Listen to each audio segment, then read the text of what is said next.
She thought leaving would save him. She was wrong. In one night, Alara Voss uncovered a betrayal that could bury the most dangerous man in Chicago. And the moment she tried to walk away to protect him, Cassian Rourke tore her resignation letter in half without blinking. Not out of rage, not out of possession, out of something far more terrifying, the absolute certainty that she was the only real thing left in his world. What follows is a story about power, loyalty, sacrifice, and two people who chose the hardest path when walking away would have been so much easier. Stay with me until the end. Hit that like button and drop your city in the comments. I want to see how far this story travels. The rain came down the way it always did in late October in Chicago.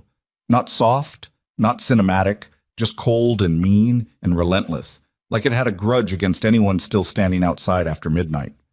Alara Voss had been standing outside the service entrance of Rourke Tower for 11 minutes. She knew because she'd counted. Counting things was how she kept herself from shaking apart. She was 31 years old. She had a master's degree in organizational management from Northwestern. She spoke 3 languages, could read a financial ledger the way most people read a menu, and had spent the last 4 years of her life making sure that Cassian Rourke's schedule, his communications, his public image, and his private silences all ran without a single crack showing. She was very good at her job. She was also soaking wet, holding a manila envelope against her chest like it was a wound she was trying to close, and she had been standing in the rain because she could not make herself go back inside. The envelope contained a resignation letter. 1 page, single-spaced, professional. She'd written it 6 times before she got the wording right. Not too emotional, not too cold, no explanations that could be used against anyone later. Just a clean exit, effective immediately. She had not written the real reason. She never would. Alara finally moved.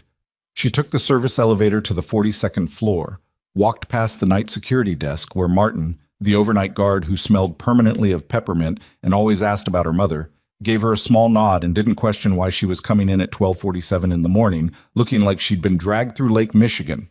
Martin had worked for Cassian Rourke for 9 years. People who worked for Cassian Rourke learned quickly that asking questions was something you only did when you were certain you wanted the answer. Cassian's office was dark except for the desk lamp and the ambient glow of the city through floor-to-ceiling windows. He wasn't there.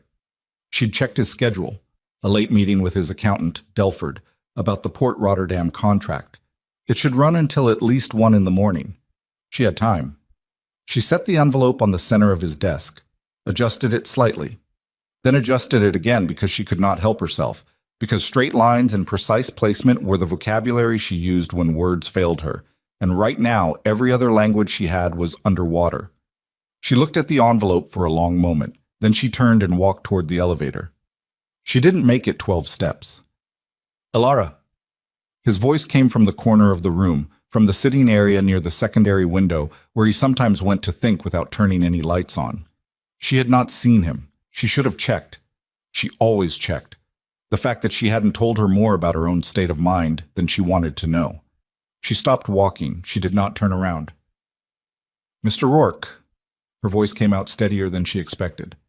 "I didn't realize you'd finished early." Delford canceled. His wife. A pause. "The baby came 3 weeks early." "Congratulations to them," Alara said, to the door, to the middle distance. She heard him stand, heard the specific sound of his shoes on the hardwood, unhurried, deliberate, the kind of footsteps that belonged to a man who had never once in his adult life needed to hurry because the world bent itself around his pace instead. "There's an envelope on my desk," he said. "Yes, with your name on the return label." "Yes." Silence. The rain hammered the windows. 42 floors below them, Chicago went on being Chicago. Indifferent and enormous, and entirely unaware that anything in this room mattered at all. She heard him cross to the desk, heard the soft tear of paper as he picked up the envelope, and then a longer silence. Not the silence of reading, but the silence of a man who has read 1 line and stopped because 1 line was enough. "Effective immediately," he said. She still hadn't turned around. "Yes." Another silence. And then, and she would hear this sound in her sleep for the rest of her life, the long, slow sound of paper being torn, not quickly, not in anger, deliberately, down the middle, and then once more across, until the letter was in 4 pieces that he set back down on his desk with the same care she had used to place the envelope there. "No," he said. Alara finally turned around. Cassian Rourke was 44 years old, and he looked like exactly what he was. A man who had built an empire with his hands and his will and a complete absence of mercy for anyone who tried to stand between him and what he believed was right. He was tall, dark-haired, with gray at his temples that had appeared in the last 18 months and which he had never once mentioned. His face was angular and still, the kind of face that gave away nothing unless he chose to give it. And right now he was choosing, very deliberately, to let her see something. Not anger, not possession. Something quieter and more absolute than either. "You're never leaving," he said. Those 3 words. She had imagined many versions of this moment. She had not imagined those 3 words delivered in that particular tone. Not a threat, not an order, but a statement of something he considered to be as fixed and factual as the law of gravity. Alara looked at the torn letter. She looked at him. "Mr. Rourke." "Sit down, Alara." "I'd prefer to stand." "I know you would." He didn't move. "Sit down anyway." She sat. Not because she was afraid of him. That was the part nobody outside this room would ever understand. She was not afraid of Cassian Rourke.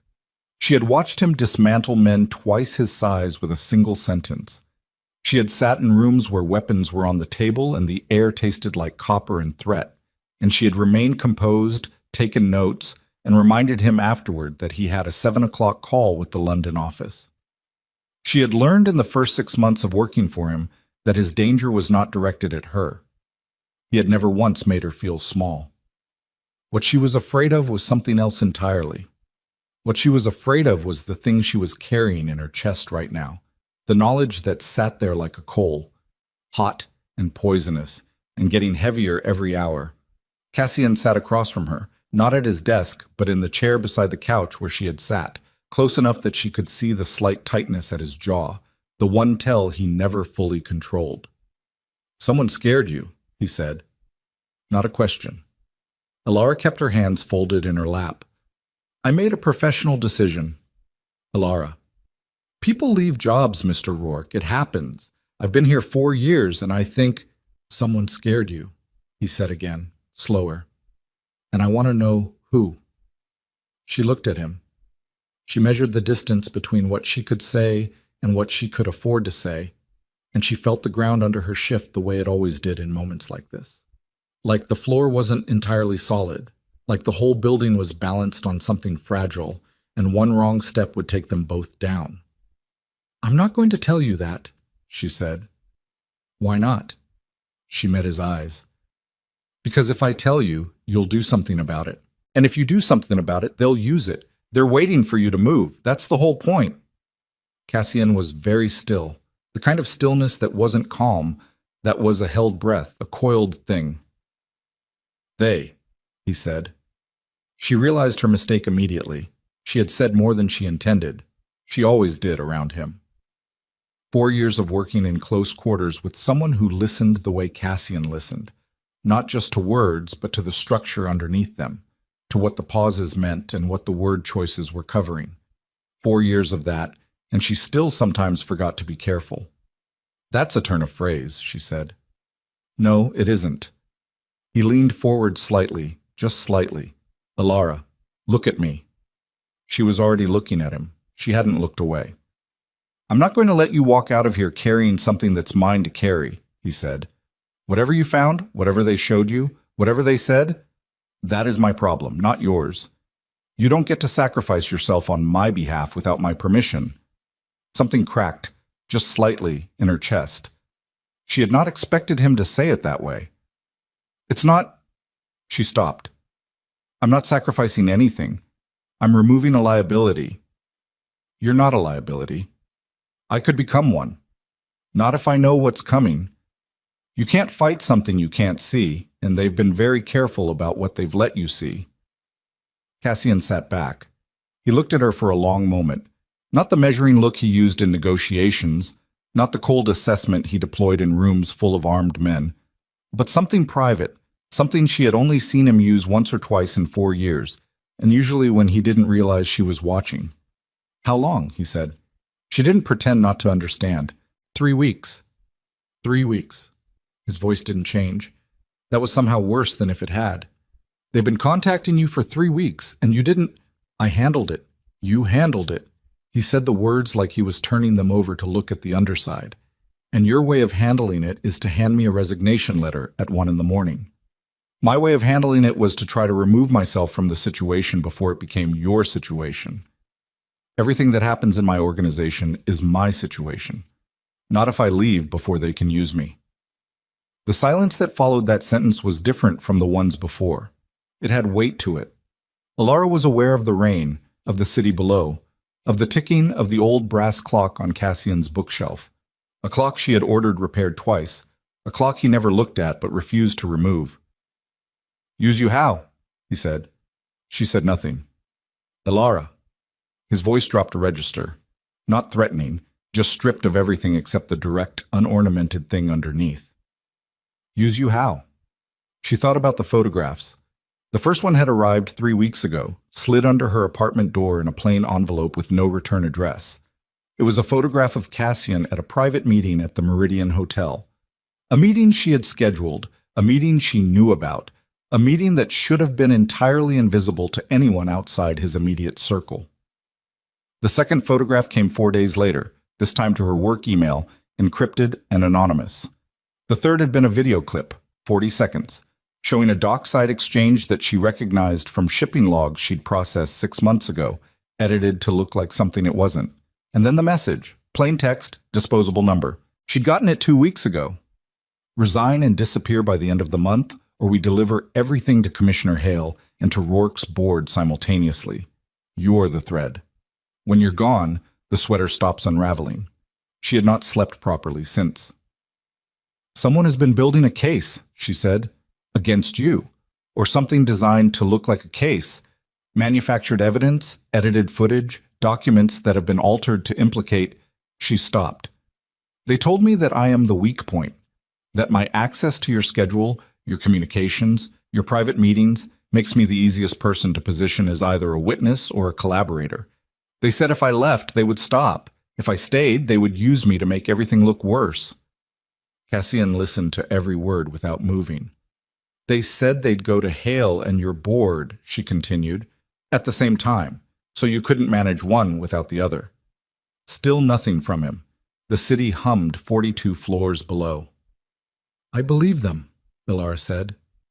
And then, more quietly, "I still believe them." Cassian stood up. Not fast. He didn't do things fast when he was thinking hard. He walked to the window and stood with his hands in his pockets, looking out at the rain and the light and the dark water of Lake Michigan far to the east. "Who else knew about the Meridian meeting?" he said. "You, me, your driver Stefan, and Roman Calder." The name landed in the room. Cassian didn't move. "Roman was there as a security measure. I don't bring Roman into everything." "I know. He doesn't have access to my encrypted communications." "I know. So explain to me why his name is the one you just said." Alara had not meant to say it, or maybe she had. Maybe she had been carrying it for 3 weeks, and some part of her had known that the only person in the world who might actually be able to do something about it was the man standing at this window right now, and the only way to keep him safe was to give him the truth before it got handed to him by someone with worse intentions. "Because 6 weeks ago I was cross-referencing the Rotterdam shipping manifest for the customs clearance filing," she said, "and I found a discrepancy in the route data. Not a typo, a pattern. Repeated, specific, and consistent with a secondary routing through a different freight handler than the one listed. I assumed it was a vendor error. I filed a query internally." She paused. The query was accessed from Roman Calder's workstation at 11:47 p.m. on a Tuesday, and then closed with no action taken. "I only found that because I checked the system access log the following morning. I told myself there was an explanation. I told myself I was seeing things that weren't there." "But you saved the log," Cassian said. She looked at the back of his head. "I saved the log. And the manifest." "Yes. And you didn't tell me." The question wasn't an accusation. It was almost worse than an accusation. It was bewilderment, the very specific bewilderment of a man who trusted very few people on this earth and was trying to understand why one of them had chosen silence. "I needed to be sure," she said. "I was looking for more before I brought it to you. And then the photographs started coming, and I realized that someone already knew I was looking. And if they knew I was looking, they knew I hadn't brought it to you yet, which meant they had eyes somewhere closer than I thought." She took a breath. Leaving was the only way I could think of to close the window. Cassian turned from the window. She expected anger.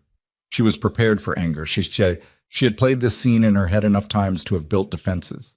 What she was not prepared for was the expression on his face in this moment, which was not anger and was not coldness and was not the controlled blankness he wore as armor.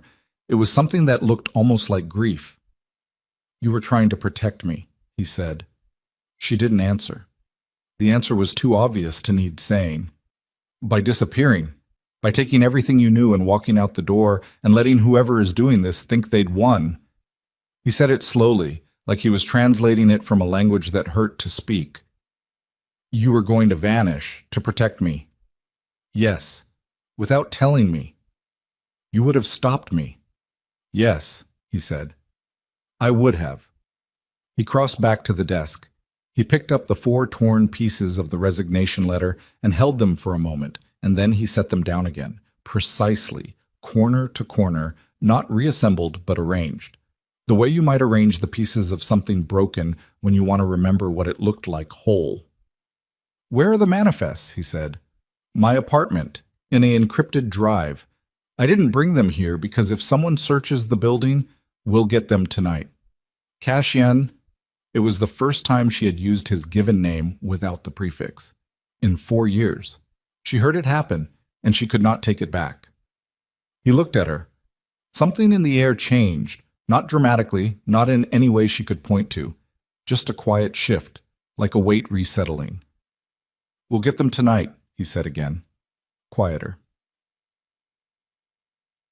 They went in 2 cars. Cassian's car, with Stefan driving, and a second car with 2 of Cassian's men following at a distance. Alara sat in the back seat beside Cassian and watched the city pass in streaks of wet light, and she thought about the last 4 years in a way she usually didn't let herself think about them. She had taken this job because she needed it. She had been 27, 2 months out of a relationship that had quietly demolished her self-image, her savings account depleted by a family emergency she didn't discuss with people she worked with, and the executive assistant position at Rourke Global Shipping had paid twice what anything comparable had offered. She had known, going in, the Cassian Rourke's company existed in a complicated space between legitimate business and things that didn't have clean names. She had told herself she could be pragmatic about that. She had told herself she was not naive. What she had not anticipated was Cassian himself, not his power. She had expected that, not his intelligence. She had researched him enough to expect that too. What she had not expected was his peculiar, almost involuntary honesty. He did not explain himself to people. He did not justify his decisions. But he also never lied to her, never misdirected her, never used her as unwitting cover, never gave her a task without telling her what it actually was. He had made it clear from the beginning that she was not decoration, not insulation, not a prop. She was someone he needed to be able to think alongside, and that required honesty, and he was capable of honesty in a way she had not found in anyone she'd worked with before.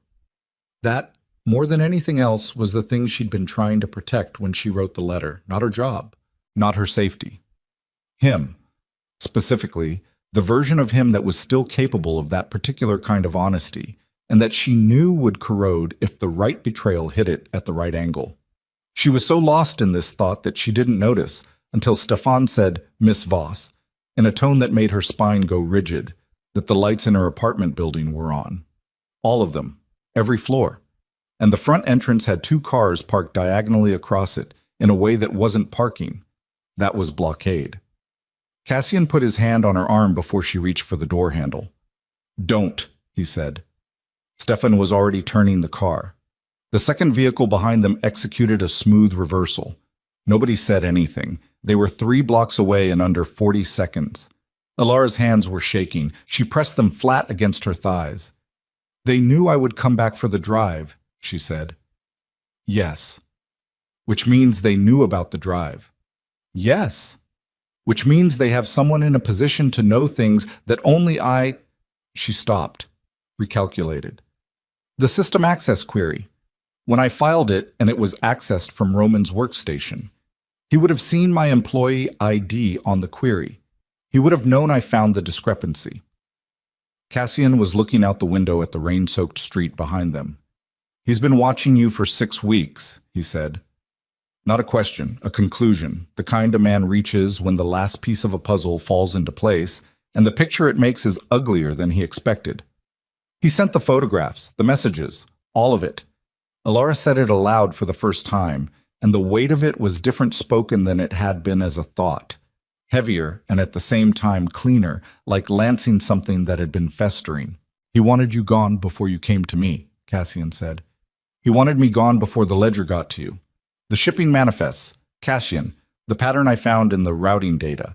If I'm right about what it means, Roman has been selling route information to a competing network. The Morello family, most likely, based on the secondary freight handler's location. Cassian said nothing for a long moment. He has been, Cassian said. And the two words were so flat, so entirely emptied of surprise, that Alara turned to look at him. You knew? I suspected.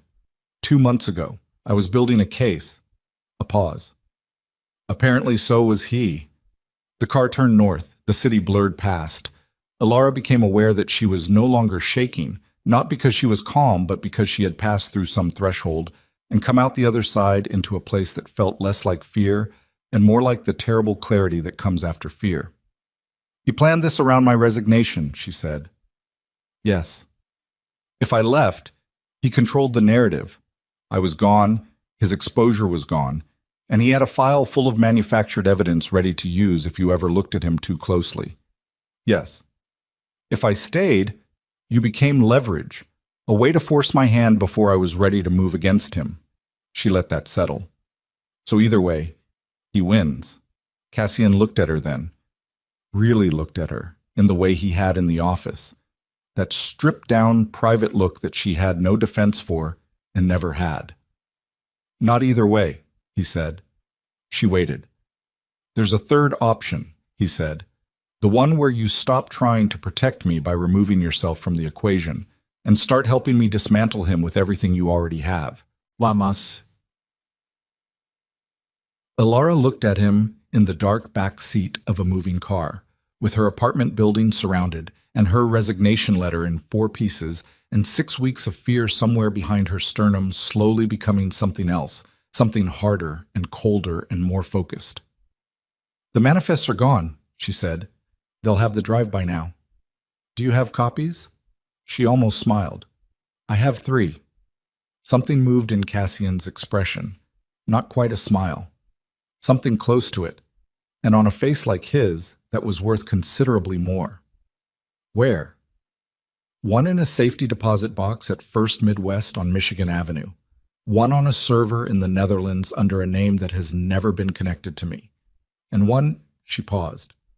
One that I emailed to myself on the day I found the first discrepancy, from a personal account that predates my employment at Rourke Global by 7 years, to a second personal account I created for the express purpose of holding a file I never wanted to open.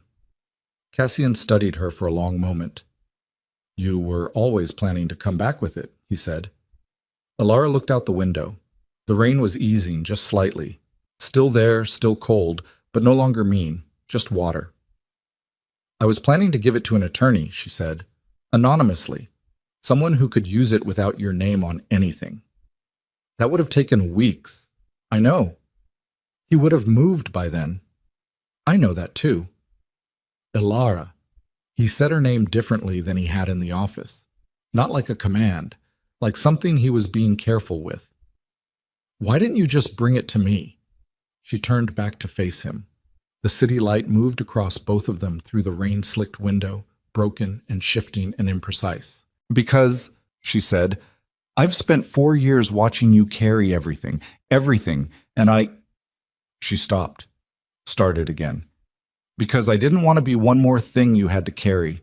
I wanted to be something that made the load lighter, not heavier. Cassian was quiet for so long that the city changed around them. They crossed a bridge, went under an overpass, came out the other side into a part of Chicago where the lights were different and the streets were wider and the rain fell on empty pavement.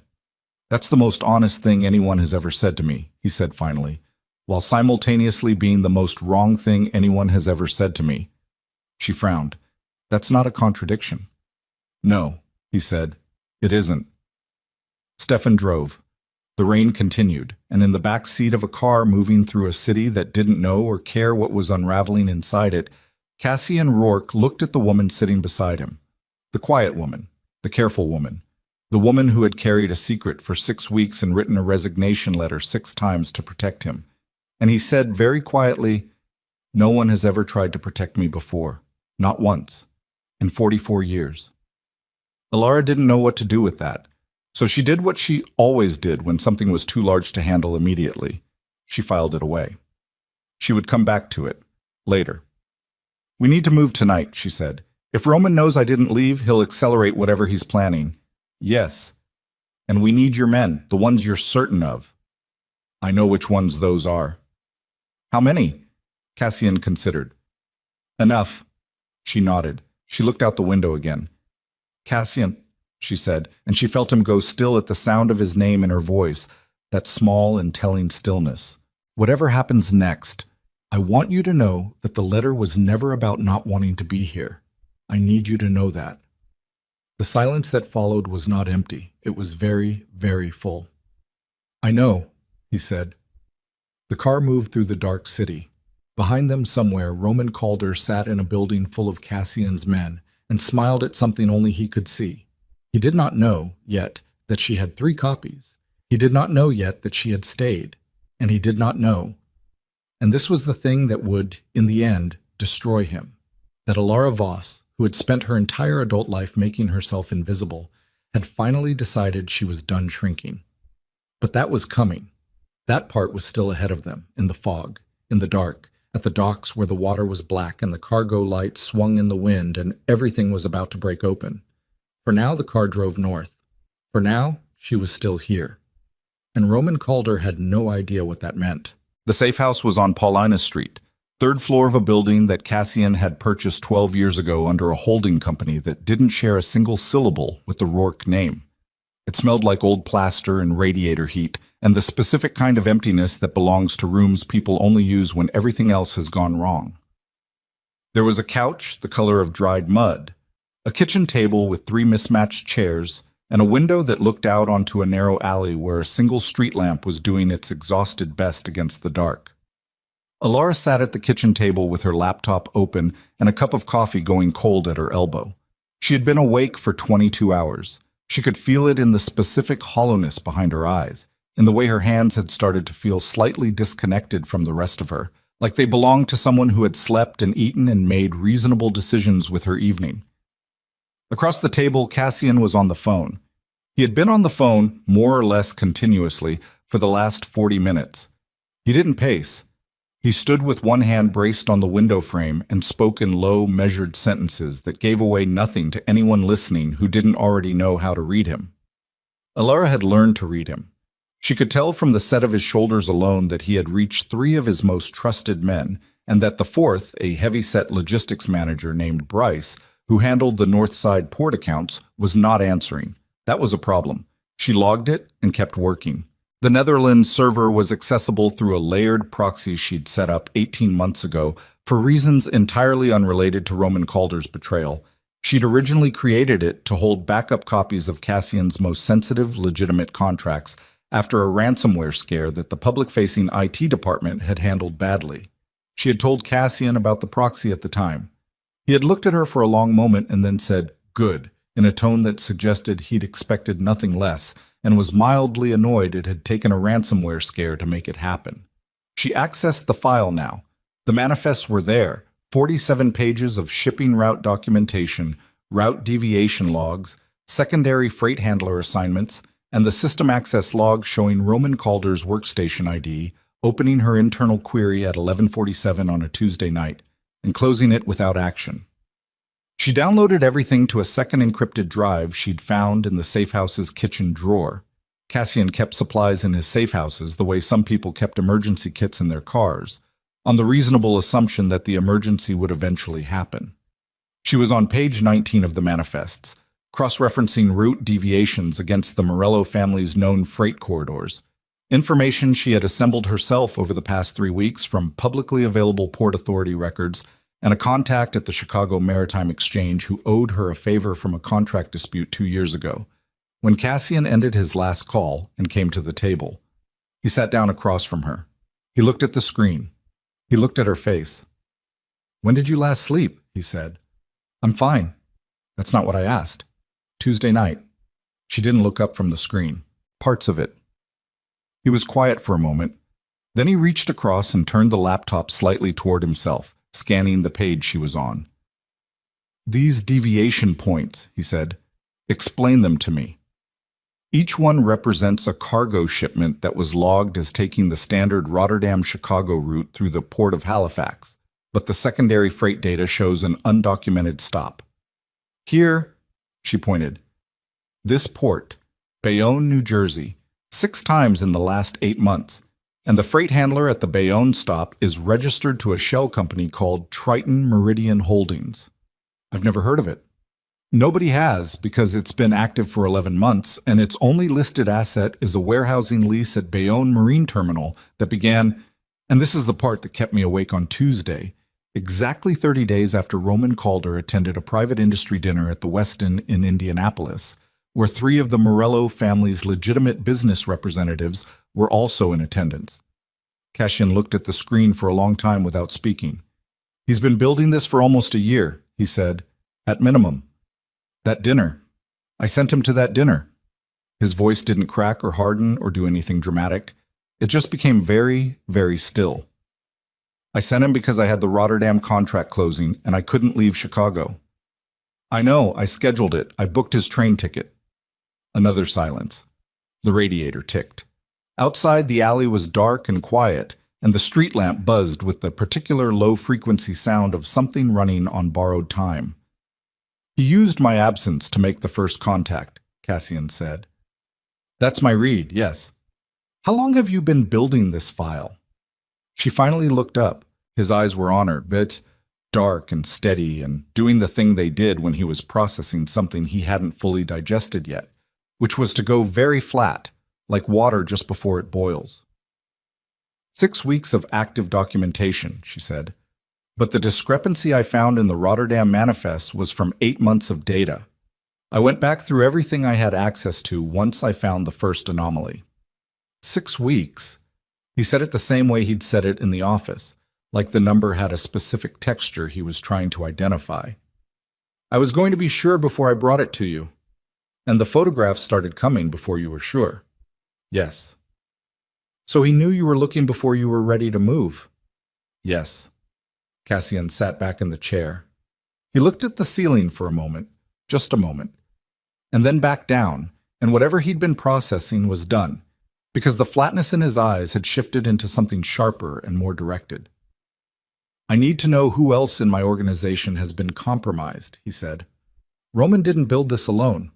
The photographs of my private meetings, someone physically photographed those meetings from inside the room, or from a position that required building access. That's not Roman with a long lens, that's someone on the inside." Elara had been thinking about this since the car. The Meridian Hotel meeting, the one in the first photograph. "Do you remember who was in the room?" "Myself, Delford, Roman, Stefan, and my legal counsel, Patricia Muir." "And outside the room?" He thought. "Building security. 2 of my men on the door, Garrett and a newer hire." He paused. "Luca. He came through Roman's recommendation." The word recommendation sat between them like something with teeth. "Luca," Elara said. "He's been with us 8 months." 8 months. She typed the name, added it to the file. "I'll cross-reference his start date against the Bayonne warehousing lease." "Don't bother," Cassian said. He pulled out his phone, sent a text that took 4 seconds, and set it back down. "I just pulled him off rotation and had him escorted to a holding room. He won't know why. He'll think it's routine." A pause. It won't be routine. Alara looked at him. I'm not going to hurt him, Cassian said, and there was something in his tone that might have been directed at her concern, or might have been directed at himself. I'm going to ask him questions and watch his face while he answers, that's all. And if his face gives the wrong answers? Cassian met her eyes. Then we'll know. She held his gaze for a moment and then looked back at the screen, because looking at him for too long right now cost something she wasn't sure she had in reserve. We also have a problem with Bryce not answering, she said. I know.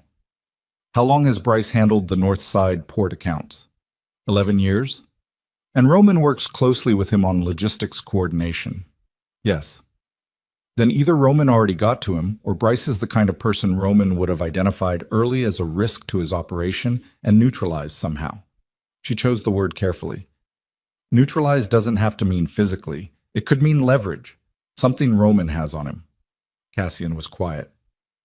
Bryce has a daughter, he said finally. Teenager. Some trouble last year. Legal matter, minor. It went away. Because someone made it go away?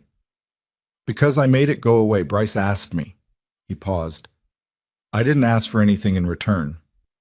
Roman might have. The silence that followed that sentence was the particular kind that happens when something lands exactly where it was aimed. Cassian stood up. He walked to the kitchen counter, stood with his back to her, his hands braced on the edge of the counter. She watched his shoulders. She watched the controlled quality of his breathing. In through the nose, out slowly, the practiced discipline of a man who had learned decades ago that the most dangerous thing he could do in a difficult moment was let his body run ahead of his mind. He's been working my people, Cassian said, for months, using their weaknesses, building a network inside my own house. He didn't turn around, and I didn't see it. Alara said nothing, because there was nothing to say that would make that sentence hurt less, and she wasn't going to insult him by trying. I trusted him, Cassian said. 14 years? Yes. He watched me build everything. He was there for... He stopped.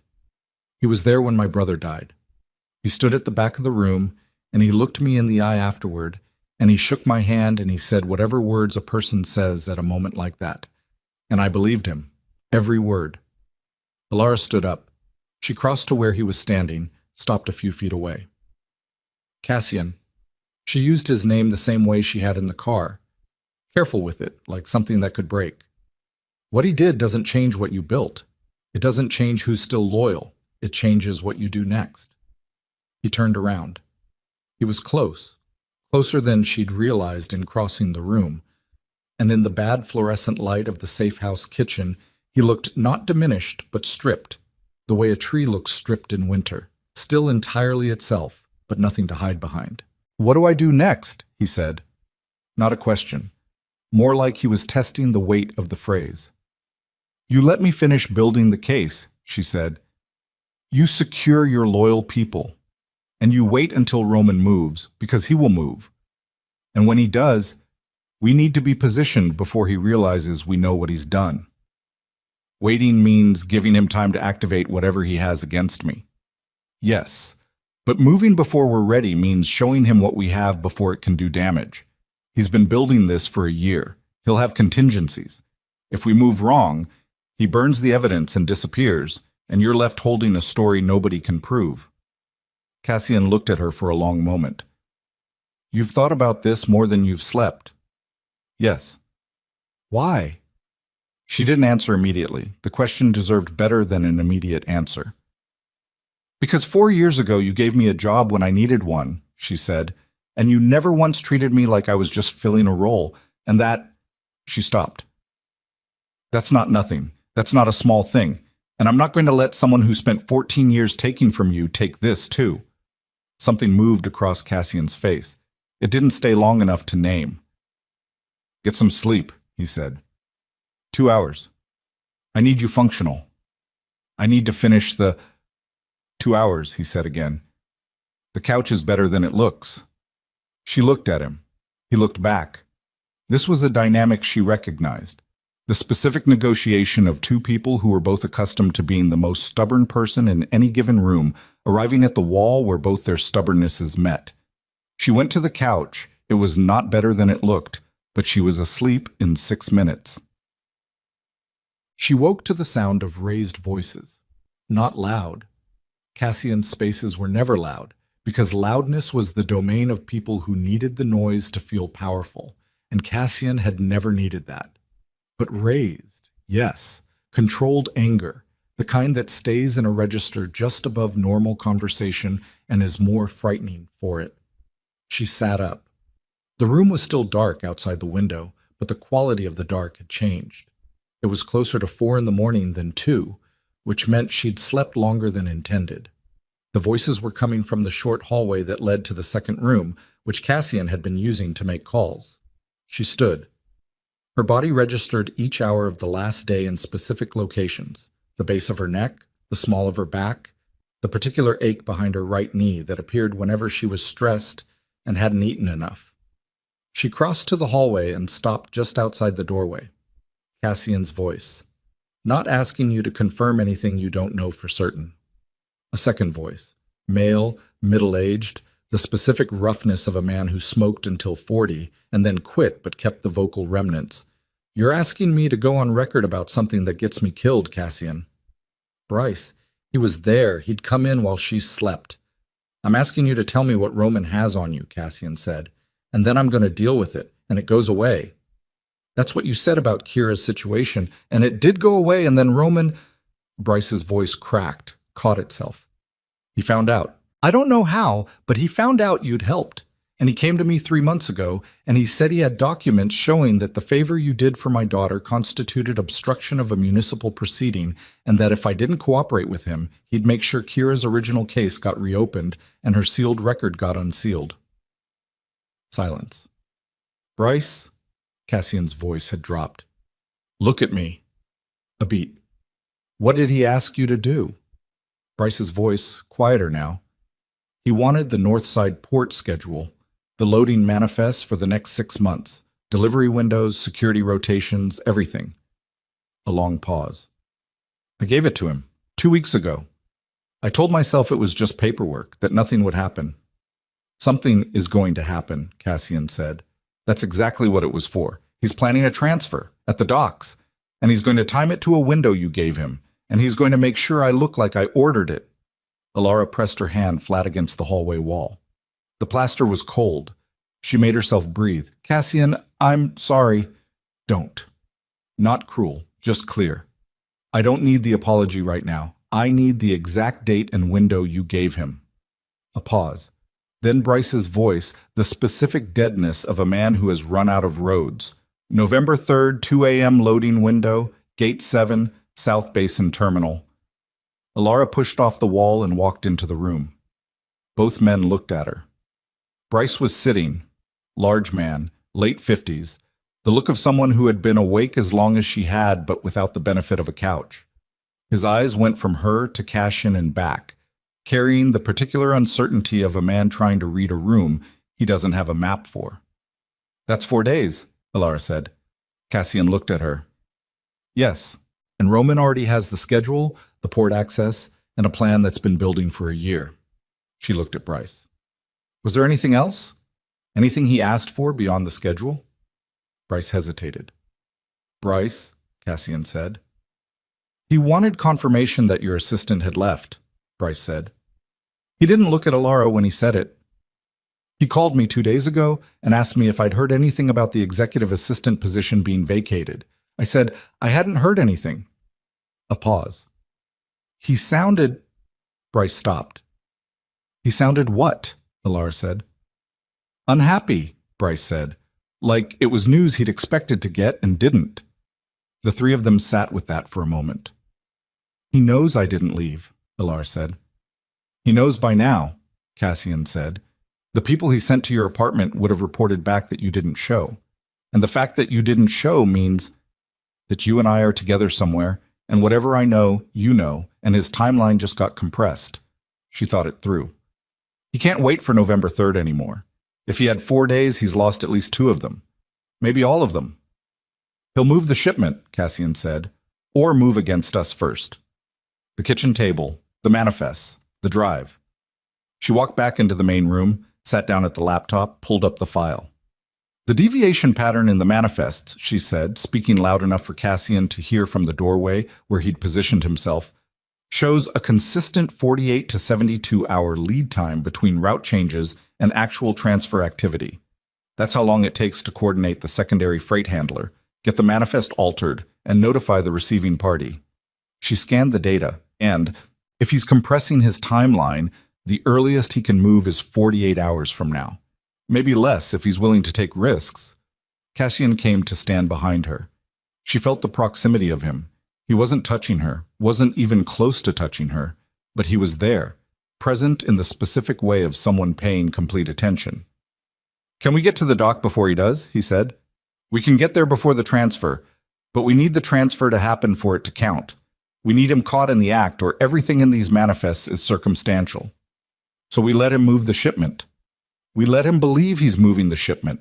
We control the dock. We have our people positioned before his are." She pulled up the South Basin Terminal schematics. She had accessed them 2 weeks ago from the Port Authority's public planning database, on the theory that you looked at maps before you decided where you were going, even if you weren't yet certain you needed to go anywhere. Gate 7 is here. Single access road in, the water on 3 sides. If we have people at the road and the adjacent gates, and if Cassian's people on the receiving vessels can be trusted, "I need to make calls," Cassian said. "Before you do." She turned in her chair to face him. "We need to talk about what happens when he realizes it's a trap. He runs. He's been here for 14 years. He doesn't have a clean exit. He'll fight." Cassian held her gaze. "Yes." "And you need to be at the dock." "Yes." "I'm going to be there too," she said. He didn't answer immediately. She watched him work through it. She could see the precise shape of his objection forming, the reasonable and protective and completely unacceptable thing he was about to say. "No," he said. "The manifests aren't enough on their own. I'm the one who built the file. I'm the one who can explain every piece of it in real time if something goes wrong with the documentation. I'm also the only person in your organization, besides you, who Roman hasn't gotten to, because he spent 6 weeks trying to get me to disappear instead of trying to compromise me, which means he doesn't have leverage over me, which means I'm the one person he can't predict in that space." She held his gaze. "I'm going. You can argue about it, or you can use the time better." Cassian stared at her. "You are the most infuriating person I have ever employed," he said. "I know. That is a significant sample size. I'm aware." Another long look. Then something in his face shifted. Not acceptance exactly, more like the specific rearrangement of a man who has identified the argument he cannot win and has decided his energy is better spent elsewhere. "You stay behind me," he said, "at all times. That is not negotiable, and it is not up for discussion." "Agreed. And you carry this." He reached into the inside pocket of his jacket and produced a small device, slim, black, barely larger than a thumb drive. "Emergency transmitter, single button. Press it, and every law enforcement contact I have that isn't compromised gets a location signal and a priority code that means drop everything." She took it. It was lighter than it looked. She held it for a moment, feeling the weight of what it represented. Not just the practical function, but the fact that he was handing it to her. Specifically her, which was a thing that had its own weight entirely separate from the object itself. "All right," she said. "All right." He straightened. "I'm going to make calls. There's food in the cabinet, actual food, not just coffee. Eat something." He went back to the hallway. She heard the door close. Bryce was still in the main room, sitting at the other end of the table with his large hands folded and his eyes on the middle distance. He looked like a man waiting for a sentence to be handed down. Alara looked at him for a moment. "He's not going to punish you," she said. Bryce looked at her. "You don't know that." "I know him." "You've known him 4 years." "Yes." Bryce looked away. "Roman told me Cassian would throw me out the moment I wasn't useful anymore. That loyalty was transactional with him. That everything was transactional." Alara was quiet for a moment. "Roman spent a year building a case to frame the man he told you was transactional," she said. "If Cassian was transactional, Roman could have just waited him out. You don't frame a transactional man. You frame a man people would actually believe. Bryce was quiet. Eat something, she said, and then figure out which 2 or 3 people in the North Side port operation you'd trust with your life, because we're going to need them in 4 days or possibly less. She turned back to the laptop. The manifests were still open. Page 23. She had 19 more pages to cross-reference and somewhere around 48 hours to get everything in order before Roman Calder discovered that his carefully constructed trap had been turned inside out. She rolled her neck, heard it crack, drank the cold coffee, got back to work. The call came at 6:47 in the morning, not to Cassian's phone, to hers, her personal cell, the number she gave to almost no one, the number that should have been unreachable by anyone outside a list of maybe 10 people, none of whom were Roman Calder. Unknown number, Chicago area code. She stared at it for 3 seconds. Then she answered. Miss Voss. Roman Calder's voice was smooth, relaxed, infuriatingly unhurried. I hope the safe house on Paulina Street is comfortable. The heating system in those older buildings can be inconsistent. Alara did not move, did not breathe differently, did not change a single thing about her posture or her expression. She was alone in the main room. Bryce had been moved to the back bedroom an hour ago, and Cassian was still on calls, and she made a deliberate decision in the space of half a second about exactly how this conversation was going to go. Roman, she said, pleasantly, you should have called sooner. A pause. Barely a pause. Is that so? We've been expecting to hear from you. She kept her voice easy, unhurried, matching his register note for note. I assumed you'd wait longer, actually. I didn't think you'd be this rattled. I'm not rattled, Miss Voss. You called my personal cell at 6:47 in the morning. You're rattled. A longer pause this time. Where did you get this number? She asked. The same place I get everything, he said. You'd be surprised what people share when they're properly motivated. Luca, she said. Nothing. Which was its own answer. He's in a holding room, she said. Has been since about 2 in the morning. Whatever he told you before that, which means you've been working with stale information for several hours. She let that sit for a moment. How's that going for you? When Roman spoke again, the smoothness was still there, but something under it had changed. A tension in the pauses, a new precision in the word choices, the specific vocal quality of a man recalibrating. I want to offer you something, he said. No, you don't. You want to threaten me in a way that sounds like an offer. That's different. Miss Voss, you spent 6 weeks trying to get me to disappear because you knew I'd found the manifests and you couldn't risk Cassian seeing them before you were ready to move, she said. You sent photographs, messages. You had people at my apartment last night. That's not an offer. That's a campaign. And the campaign failed. So now you're calling my phone at dawn because you're trying to figure out what I've told him and how much time you have left. She paused. The answer to both of those questions is going to ruin your day. Silence. Real silence this time. Not calculated, not tactical. The silence of someone who has just had the shape of a situation change underneath them and is adjusting to the new terrain. You're smarter than I gave you credit for, he said. Everyone underestimates me, she said. It's the most consistent thing in my life. Ilara. He used her first name. Deliberate, intimate, the choice of someone switching to a new kind of pressure. I don't want to hurt you. I never did. You were a problem to be managed, not an enemy. This is between me and Cassian. It has been for a long time. And yet here you are, on my phone, managing me. He's going to take you down with him, Roman said. You know that. Whatever you think you've built, whatever you think is between you, it doesn't survive what's coming. The Port Authority has already been briefed. The documents I've prepared are already in motion. Cassian Rourke is going to prison, Ilara. The only question is whether you're standing next to him when it happens, or whether you made the right choice in time. She let the words settle. She looked at the window, at the pale gray light of Chicago at first light, at the alley where the street lamp had finally given up sometime in the last hour and gone dark. When you say the documents are already in motion, she said, do you mean the ones at Commissioner Hale's office? A pause.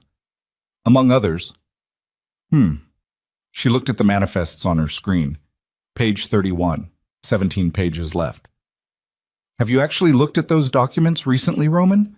Since you assembled them? Have you checked the route deviation logs against the publicly available Port Authority records? Have you cross-referenced the secondary freight handler registrations against the Bayonne Marine Terminal lease dates? Nothing. Because I have, she said. Very carefully, and they're very good work, genuinely.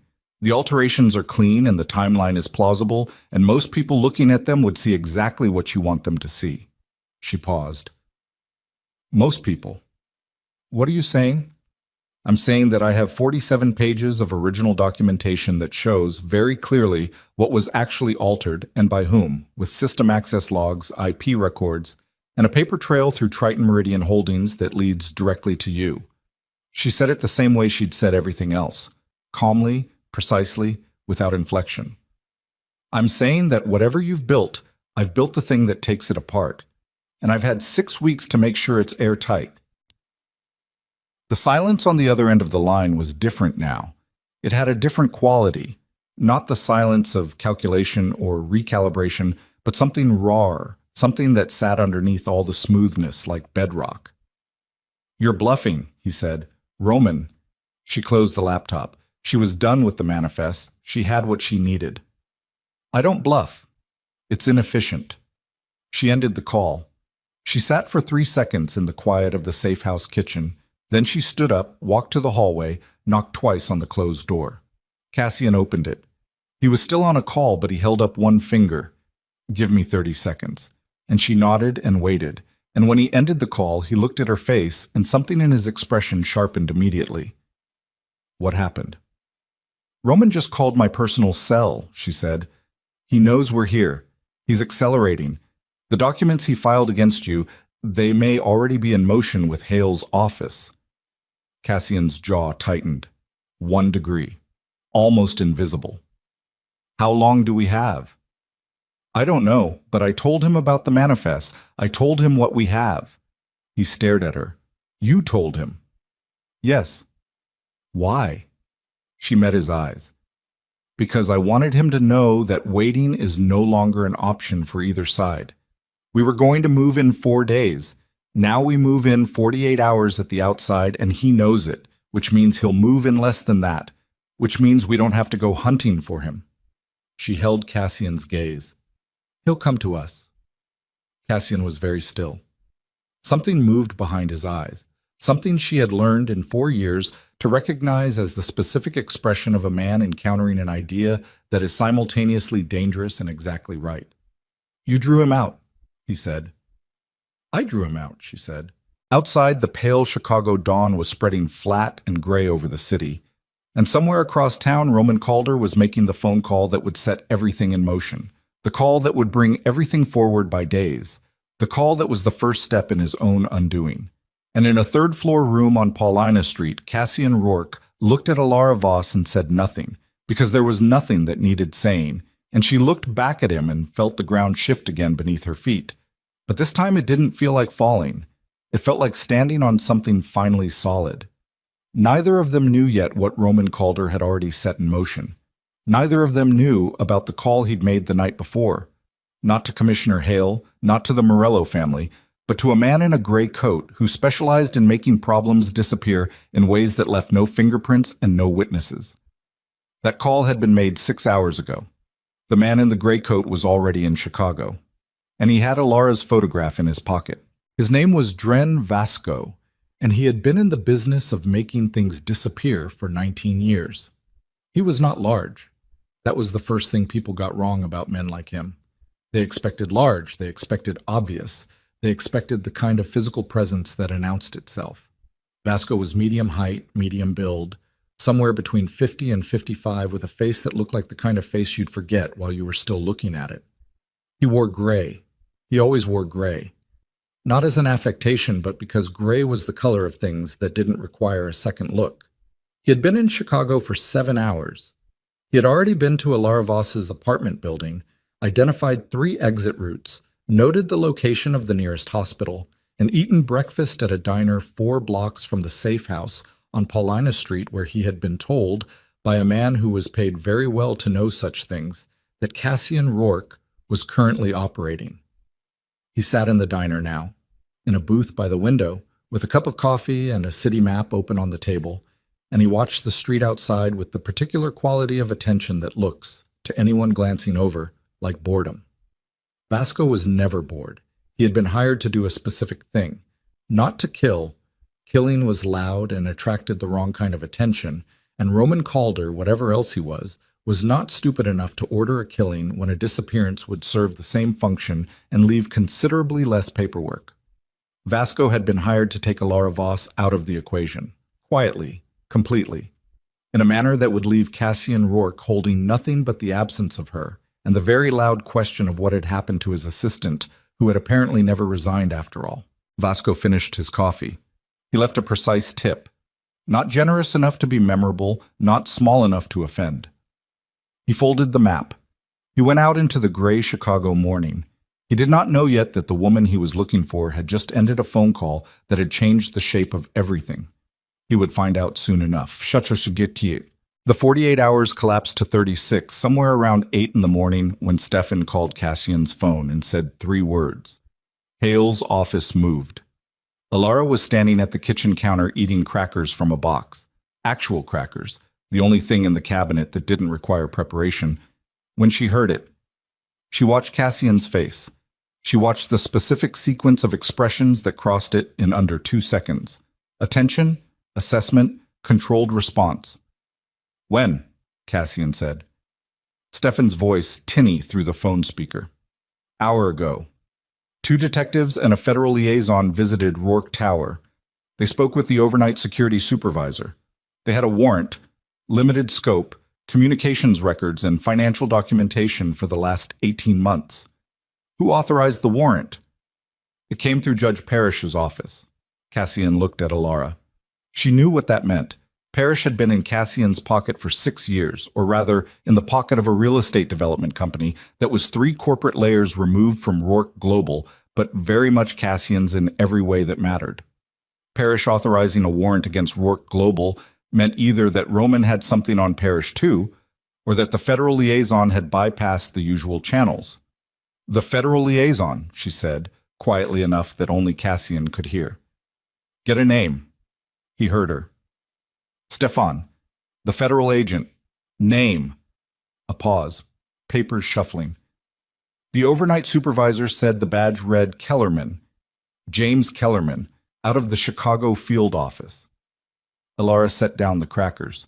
She crossed to the laptop, opened it, and typed the name into a search that pulled from a database she'd set up access to 18 months ago through a contact at Northwestern's Law Review who had, in a previous professional life, worked in federal public records.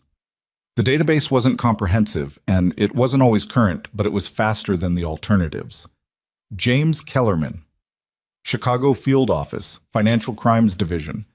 She had the file open in 40 seconds. She read it in 20 more. Cassian? She said. He was still on with Stefan. Hold on. He looked at her. Kellerman was assigned to the Morello Task Force, she said, 18 months ago. He was pulled from it 7 months ago under an internal review. The review was sealed, but the task force reassignment is public record. She looked up. 7 months ago is when the Bayonne warehouse lease started. Cassian's expression didn't change, but something behind his eyes went very cold very quickly in the way that had nothing to do with temperature. Stefan, he said into the phone, pull everyone from the building. Non-essential personnel. Send them home. Tell them systems maintenance. Keep only the people on the list I texted you at 4 this morning. Nobody else enters the 38th floor or above. A pause. Yes, now. He ended the call. Roman has a federal agent, Alara said. Roman has a federal agent, Cassian confirmed. His voice was even, almost academic, like they were discussing something on a spreadsheet rather than the active dismantling of his life's work. The sealed internal review, she said. Roman found something on Kellerman during the Morello task force period, something that gave him leverage. Or Kellerman was already compromised and Roman simply activated it. But either way, the warrant Parrish signed isn't going to hold. It's built on a contaminated chain. If Kellerman was working with the Morello family's interests, and those interests overlap with Roman's, the entire evidentiary basis is, "It doesn't matter if it holds," Cassian said. "What matters is what they find in the building while the warrant is active. If Roman has someone on the inside who can plant documentation during the search." They looked at each other. The same thought, arriving simultaneously, with the specific awful clarity of something obvious that has just become unavoidable. "He doesn't need to plant it," Ilara said. "He needs to create an appearance. A detective walks into a building with a federal agent and a warrant and spends 3 hours looking through records. Whatever they find or don't find, the fact of the search gets reported. The press." She closed her eyes briefly. "The press will have it by noon." Cassian was already on another call. She heard him speaking to someone she didn't recognize, low, fast, precisely chosen words, and then a second call immediately after. She turned back to the laptop and started drafting. Not the manifest this time. A memorandum. Clean, professional, the kind of document that got written when things needed to be on record before anyone could claim they weren't. She was 3 paragraphs in when her phone buzzed. Text message. Unknown number, but different from Roman's. This one had a 312 area code. Local. She opened it. There was a photograph. It took her a moment to understand what she was looking at, because the angle was bad and the lighting was dim, and her brain, operating on 2 hours of couch sleep and adrenaline and crackers, needed the full moment to assemble the image into meaning. It was Bryce, sitting in the back bedroom of this safe house, asleep in the chair where she'd last seen him 2 hours ago when Cassian had told him to rest. Someone had photographed him through the window. She stood up so fast the laptop nearly slid off the table. "Cassian." Her voice came out wrong. Not loud, but stripped of the steadiness she'd been maintaining for the last 8 hours. He heard it. He was off the phone in under 2 seconds. She showed him the phone. He looked at the photograph. His face did the thing she'd seen it do 3 times in 4 years. A complete absence of expression that was not calm, that was the precise opposite of calm. That was what his face looked like when something had cut through all the layers. "Get Bryce," he said. She was already moving. She went down the short hallway, pushed open the bedroom door. Bryce was in the chair, awake now.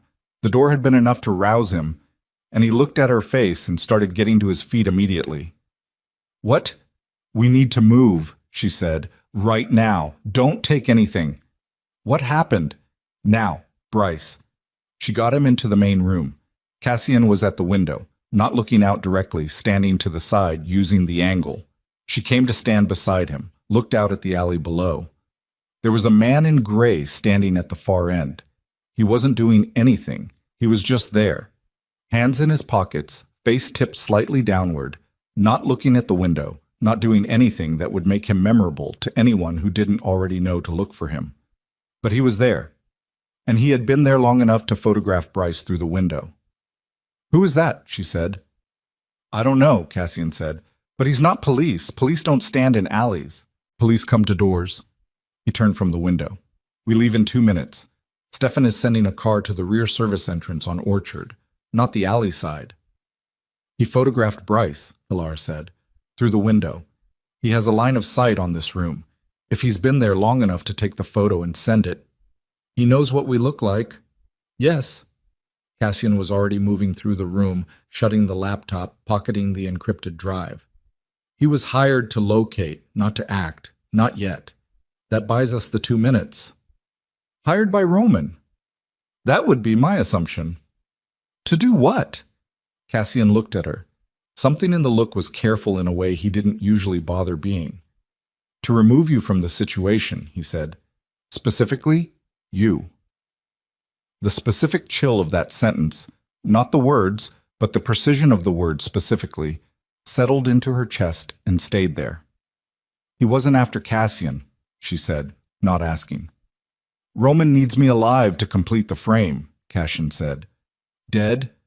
I'm a victim, and the story becomes something he can't control. But you..." He stopped. "Without you, the manifests are documents without a chain of custody. Without you, there's no one to testify to what they mean or how they were found. Without you, I'm operating on instinct and loyalty and nothing that will hold up to a federal investigation. I'm the evidence, she said. You're the witness, he said, the only one he can't manufacture or discredit. 2 minutes. She had 2 minutes. She took the encrypted drive from the kitchen drawer. She took her phone, confirmed the 3 copies of the manifests were still accessible. Netherlands server, yes.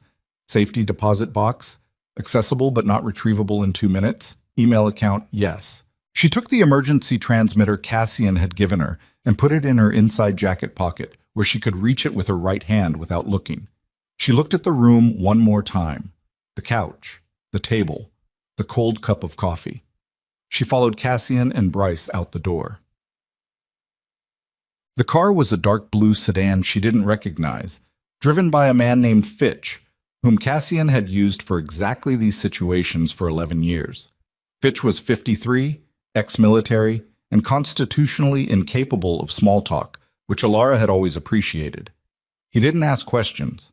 He drove. They went north first, then cut east on Diversey, then south again. Not a direct route to anywhere, just movement designed to surface anyone following.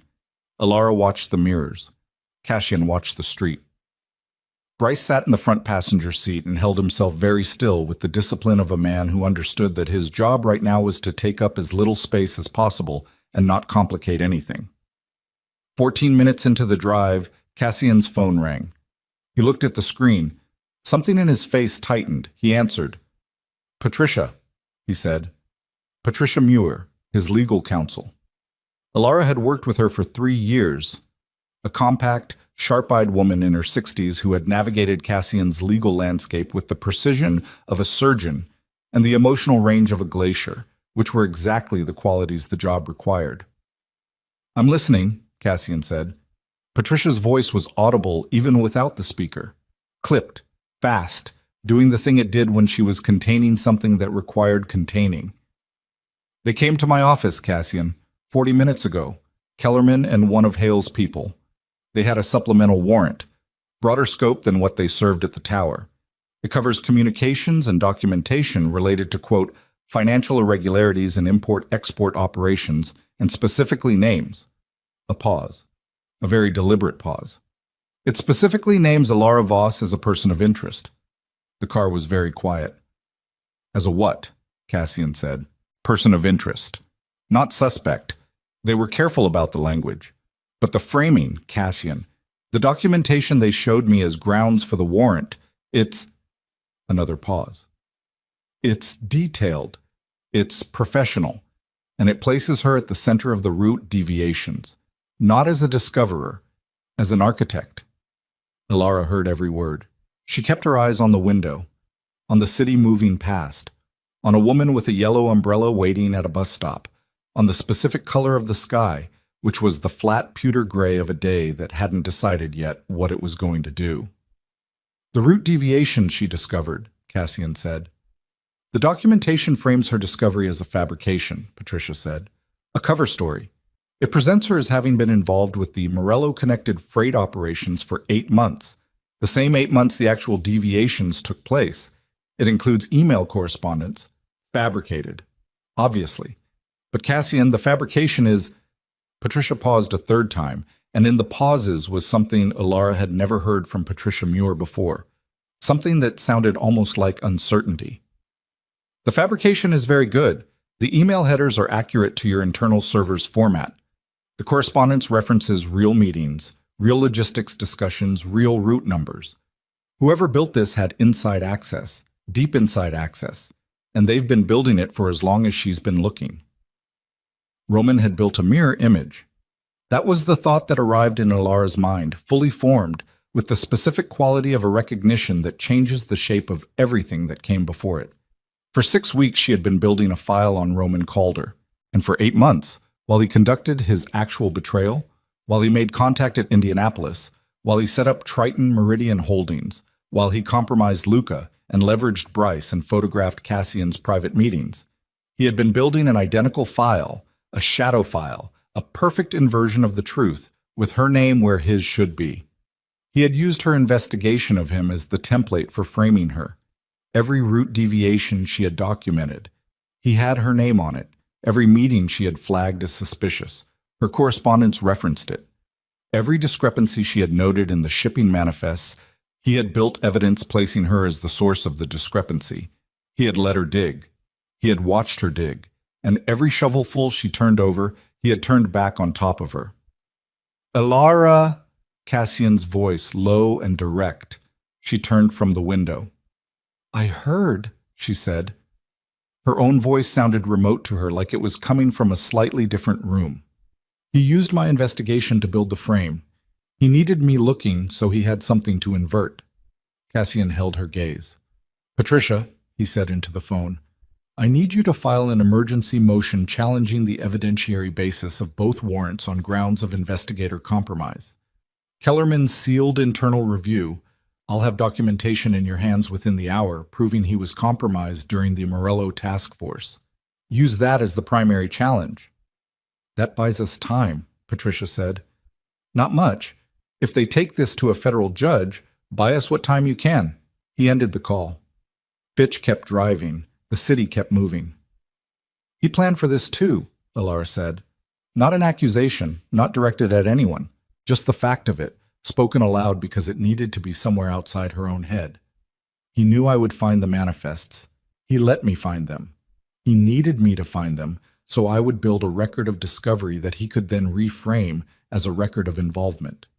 Yes, Cassian said, the photographs, the messages, the resignation letter. He needed me scared enough to run, but not scared enough to go to the police. If I'd gone to the police with what I had, it would have triggered an investigation he couldn't control.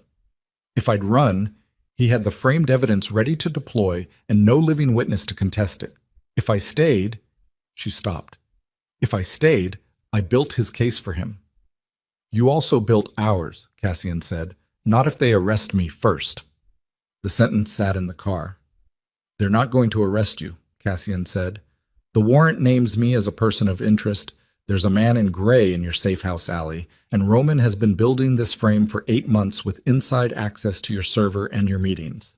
She said it steadily because steadiness was what she had left when everything else had been used up. How are they not going to arrest me? Because you have 3 copies of documentation that dismantles every piece of his frame, and because we are going to make sure the right person sees it before anyone puts handcuffs on you. He held her gaze. I promised you that you would not carry this alone. That promise is still standing. She looked at him. She looked at the face that gave away nothing unless he chose to give it, and right now he was choosing, very deliberately, to give her the one thing that was harder to manufacture than evidence, and harder to destroy than documentation. She looked away. She looked at the city. We have to accelerate, she said. The doc. We can't wait for him to move. We have to move first and get him on record before the warrant framework solidifies. The manifests alone aren't enough if you're named as a compromised source. I know. We need a confession, or a witness who isn't me, she thought. The Bayonne freight handler, Triton Meridian Holdings. Roman can't have built that alone. There's someone on the Bayonne end, a logistics coordinator, a dock manager, someone who processed the secondary shipments, someone who can corroborate the routing deviations from a source that has nothing to do with me. Cassian was already on his phone. She thought about the manifests. She pulled up the Netherlands server on her laptop. Fitch's car had a signal booster, another of the preparations Cassian made for situations that shouldn't happen but did. And she went back to the Bayonne data. Triton Meridian Holdings, warehousing lease at Bayonne Marine Terminal. Lessee listed as a man named Carl Dovich, Chicago address. She searched Dovich. She found him in 40 seconds. Port logistics consultant, 22 years in the industry, currently contracted with 3 mid-sized freight companies, one of which had a corporate registration address in Indianapolis. The dinner. The dinner Cassian had sent Roman to 14 months ago, where 3 Morello family business representatives had also been present. Carl Dovich had attended that dinner.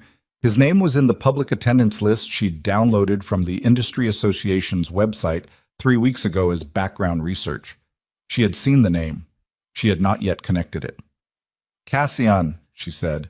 Carl Dovich. He's in the Bayonne data, and he was at the Indianapolis dinner. He's the operational link. Roman made the contact. Dovich managed the freight end.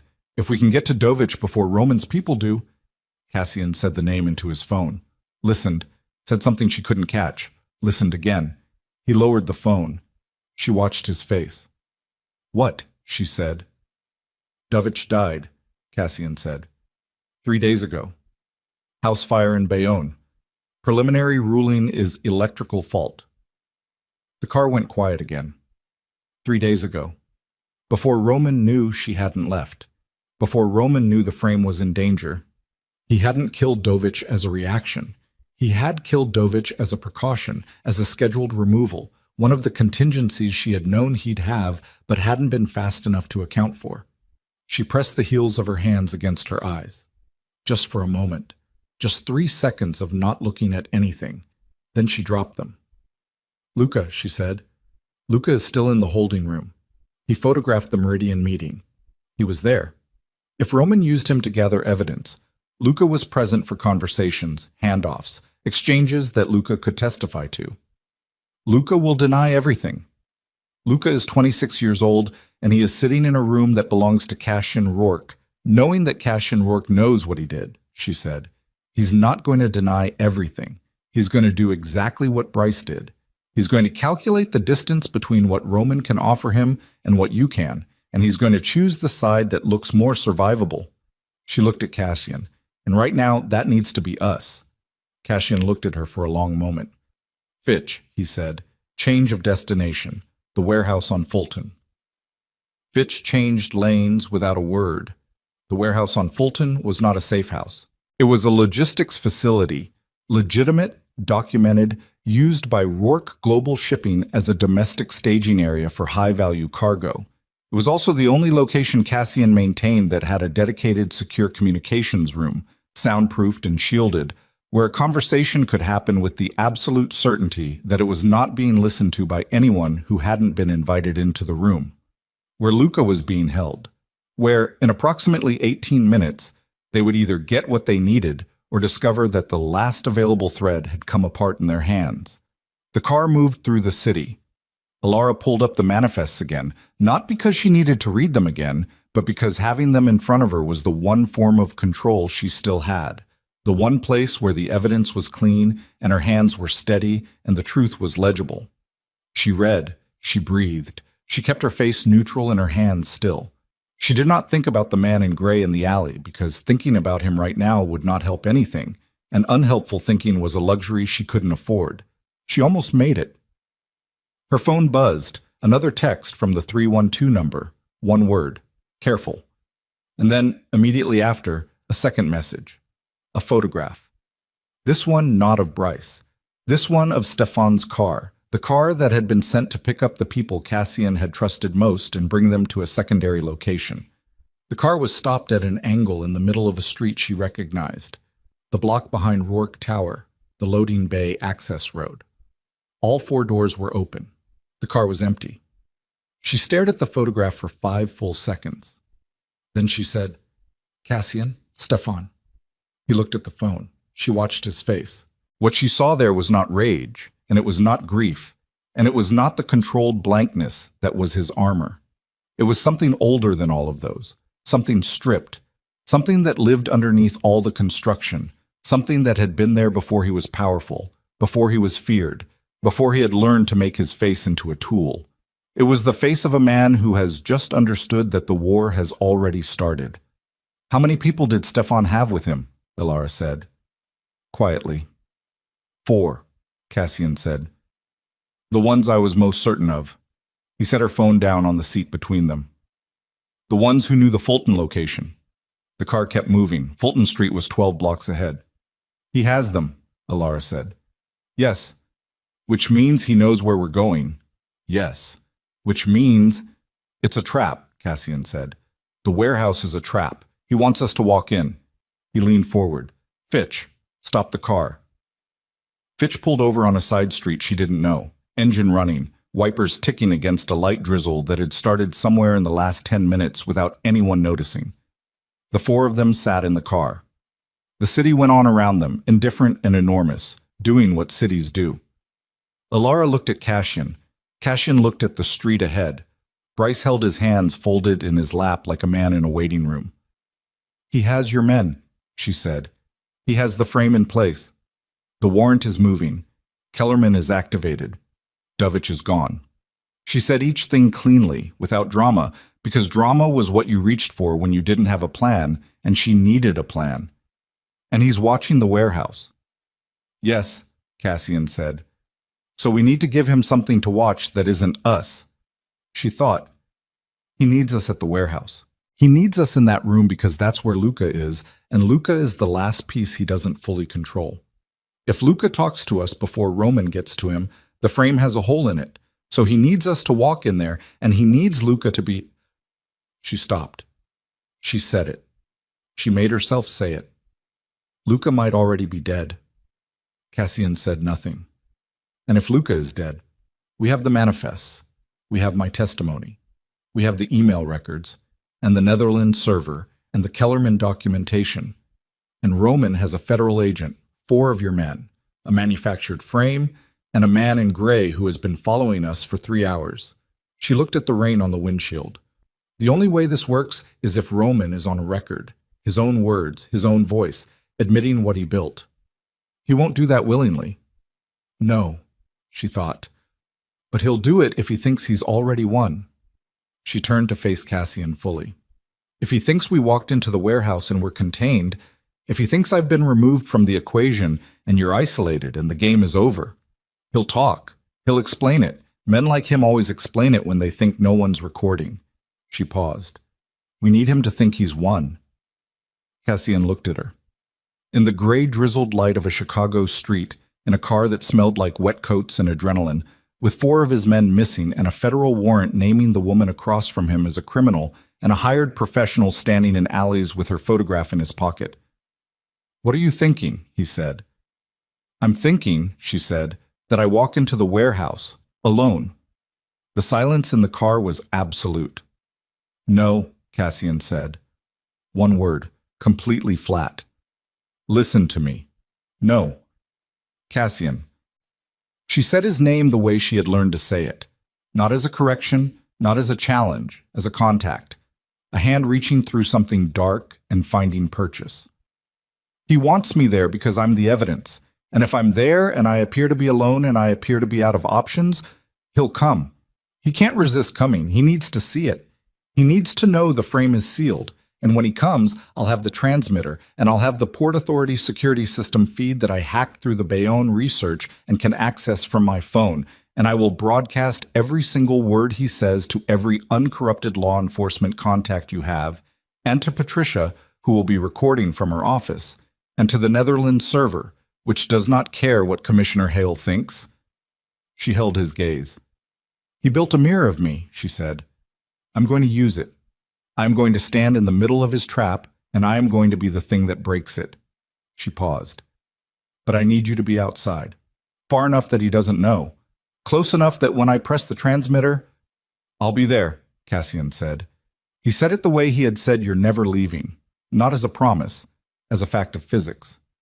She nodded. Outside, the rain fell on Chicago. Somewhere across the city, Roman Calder was watching a warehouse on Fulton Street and waiting for the sound of footsteps in the dark. Elara Voss, who had spent her entire life perfecting the art of being overlooked, unfolded herself from the back seat of the car, adjusted her jacket, and walked toward the thing that had been coming for her since the night she found a discrepancy in a shipping manifest and made the mistake of being too smart to ignore it. Her hands were not shaking. That surprised her, she thought as she walked. This is what it feels like when fear runs out, and what's left is just the thing you're made of. She had always wondered what she was made of. She was about to find out. The warehouse on Fulton Street had been built in 1947, and it looked it. The exterior was dark brick gone gray with decades of city exhaust. The loading dock doors were the kind of heavy steel that didn't apologize for existing, and the single pedestrian entrance on the north side had a keypad lock that Elara had the code for because she had set up the code 14 months ago when the facility changed hands and Cassian had asked her to handle the security transition. She stood outside that door for 11 seconds. She counted them. Old habit. Then she pressed in the code. 6 digits, a sequence she had chosen herself, the kind of number that looked arbitrary and wasn't. And the lock disengaged with a sound like something exhaling. and she pushed the door open and went in. The warehouse interior was vast and mostly dark, lit only by the industrial safety lights mounted at intervals along the ceiling beams, orange-yellow and dim, the kind of light that illuminated shapes without clarifying them. The main floor was a grid of shelving units, cargo pallets, and container equipment, all legitimate, all documented, the material reality of a shipping company's domestic logistics operation. It smelled like machine oil and old concrete and the specific metallic cold of a large, unheated space in November. She walked in 12 feet and stopped. She did not call out. Calling out was what people did in films. In reality, calling out told the room where you were and confirmed that you were nervous enough to break the silence first. She was nervous. She was not going to confirm it. She moved to the left toward the bank of shelving units that offered partial cover and a line of sight to the central floor. She pulled out her phone, opened the Port Authority's security system feed she had accessed from the Bayonne research. She had stayed logged in, had kept the connection live from the Safehouse laptop, had transferred it to her phone in the car, while Cassian and Fitch discussed the approach, and Bryce sat in the front seat holding himself together by some act of pure will. The feed was a basic surveillance interface, 8 camera inputs from a regional port system, and she was not using it to watch the port. She was using the open connection as a broadcast channel, a trick she had learned from a cybersecurity paper she'd read 8 months ago for reasons entirely unrelated to this moment. Because she read things and filed them, and the things she filed had a way of becoming useful at the worst possible times in the best possible ways. The broadcast was live. Patricia had the receiving end. The Netherlands server had the receiving end. 6 specific law enforcement contacts, Cassian's words in her ear in the parking lot 3 blocks away, given to her one by one while Fitch drove the route, while she memorized each name and code, had the receiving end. Everything said in this room would go there. She needed Roman to say enough. She found a position between 2 shelving units, 12 feet from the central floor, with a clear view of the main entrance and the secondary doors at the south end. She stood there. She breathed. She listened to the warehouse breathe around her.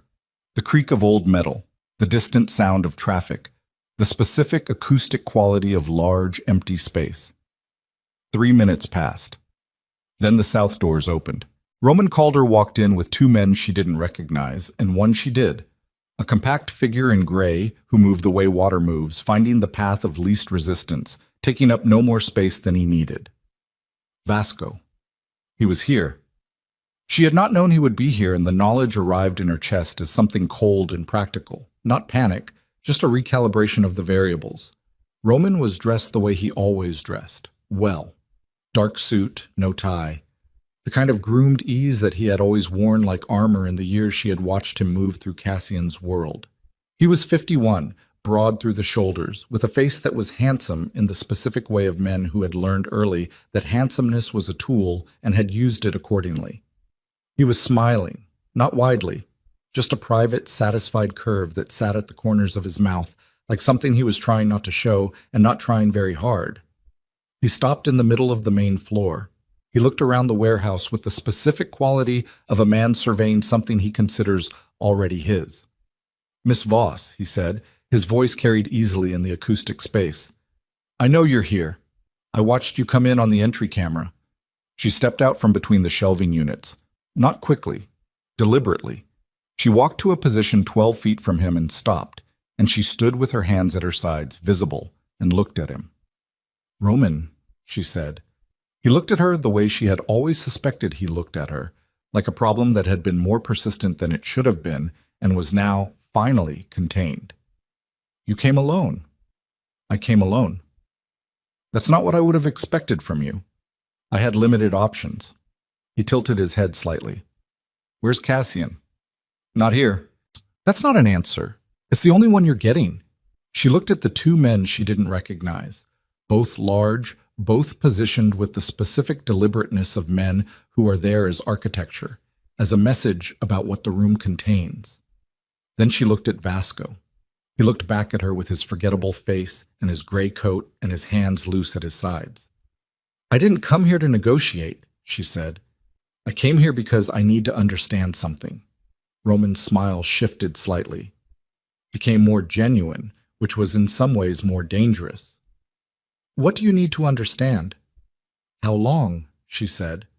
How long were you building this before you decided to use me as the foundation? A small pause. Not long enough to indicate that the question surprised him. More like the pause of a man deciding whether to be honest for the pleasure of it. 8 months, he said, for the frame specifically. The route operations had been running for about a year. The frame came later, when I realized you were the natural choice. He said it with genuine appreciation, the way a craftsman might discuss a particularly elegant solution. You're thorough, Miss Voss. Your documentation habits are excellent. The internal query system, the cross-referencing. You do it automatically, as a matter of professional practice.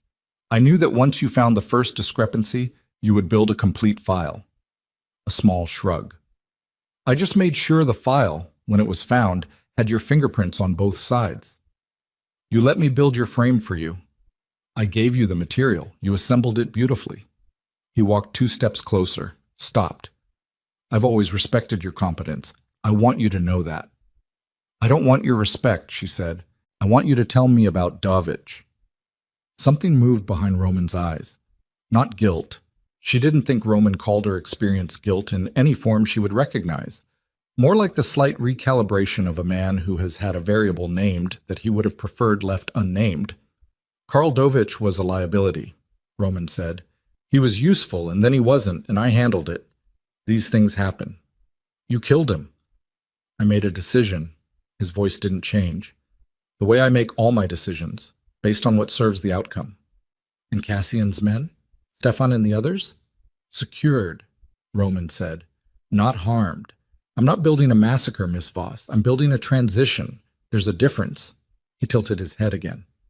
Speaking of which, where is Cassian? Not as a demand, as a genuine question. I have no reason to hurt him if he's not in a position to complicate things further.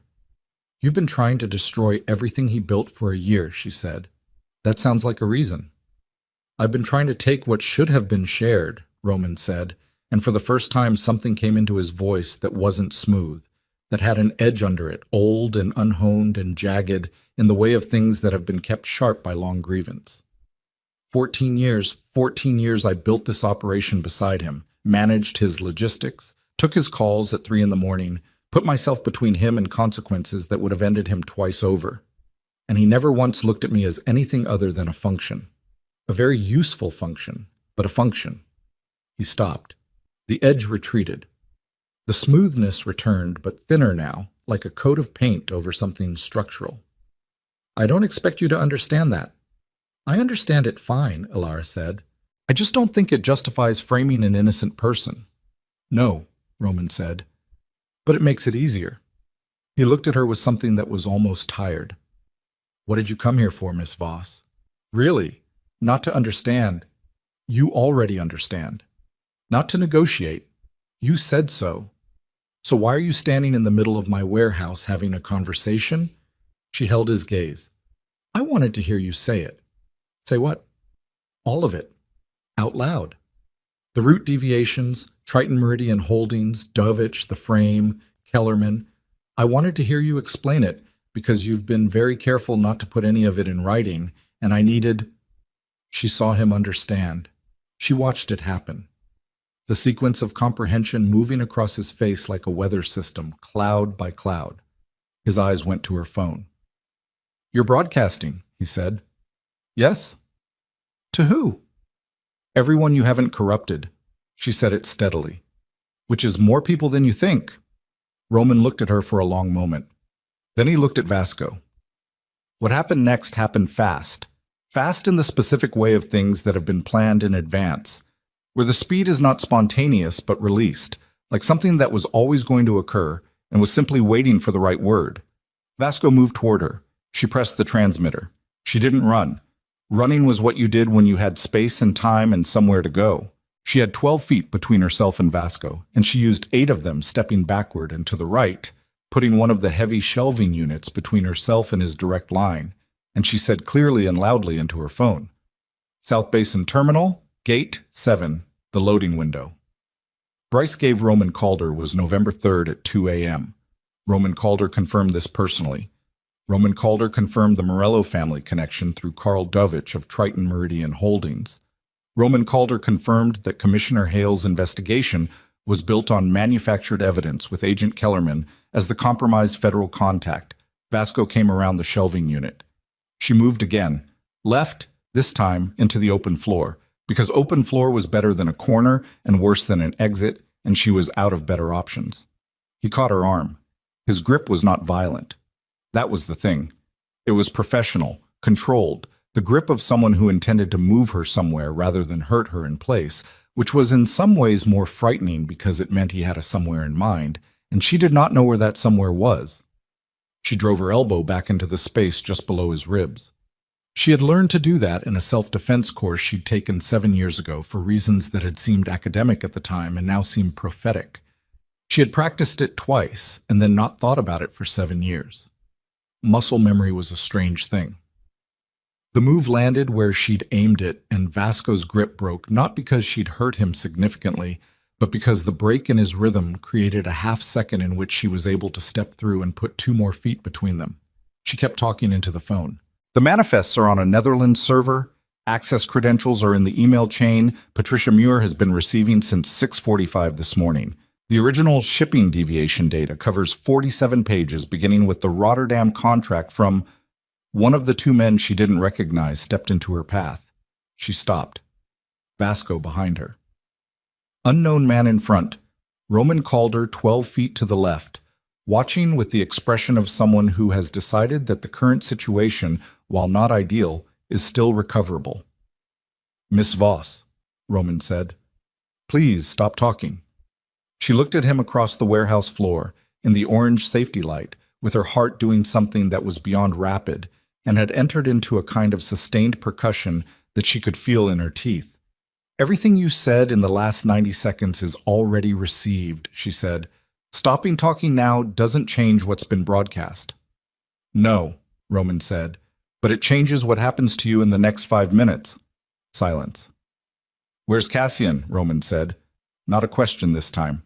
She said nothing. Roman nodded at Vasco. Vasco's hand closed around her upper arm again, this time positioned to move her, and she went, not because she chose to, but because the geometry of the room had run out of alternatives. Vasco behind her, the unknown man on her right, the shelving units to her left. She went where the pressure directed her, toward the south end of the warehouse, toward a secondary room she knew from the floor plan, a room that had been used as a site office and had 1 door and no windows. Her phone was still in her hand.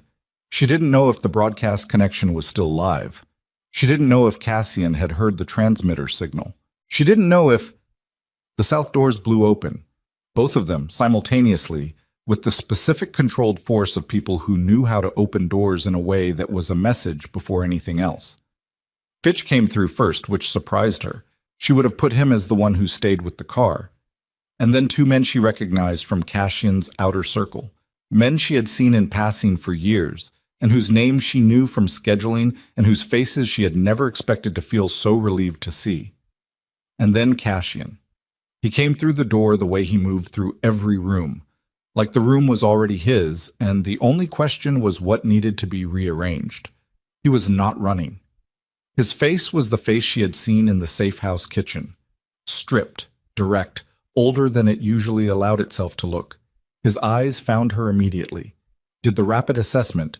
She was standing, she was upright, Vasco's hand was on her arm, and then moved to Roman. Roman looked at him. For a moment, nobody moved.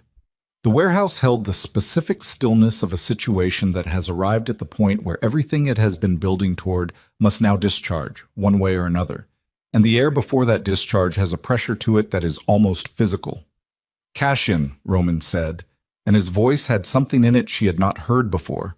Not fear, not regret, but something that lived in the neighborhood of both. The sound of a man who spent 14 years in close quarters with another man and is now standing across a warehouse floor from him with the weight of what he's done between them like a wall. "Let her go," Cassian said. He said it the way he said most things, evenly, without decoration. But the evenness of it was the most frightening version of his voice, the one she had learned to recognize as the register he used when the thing he was containing was too significant for any other tone. Vasco looked at Roman. Roman held Cassian's gaze for 3 long seconds. Then he nodded.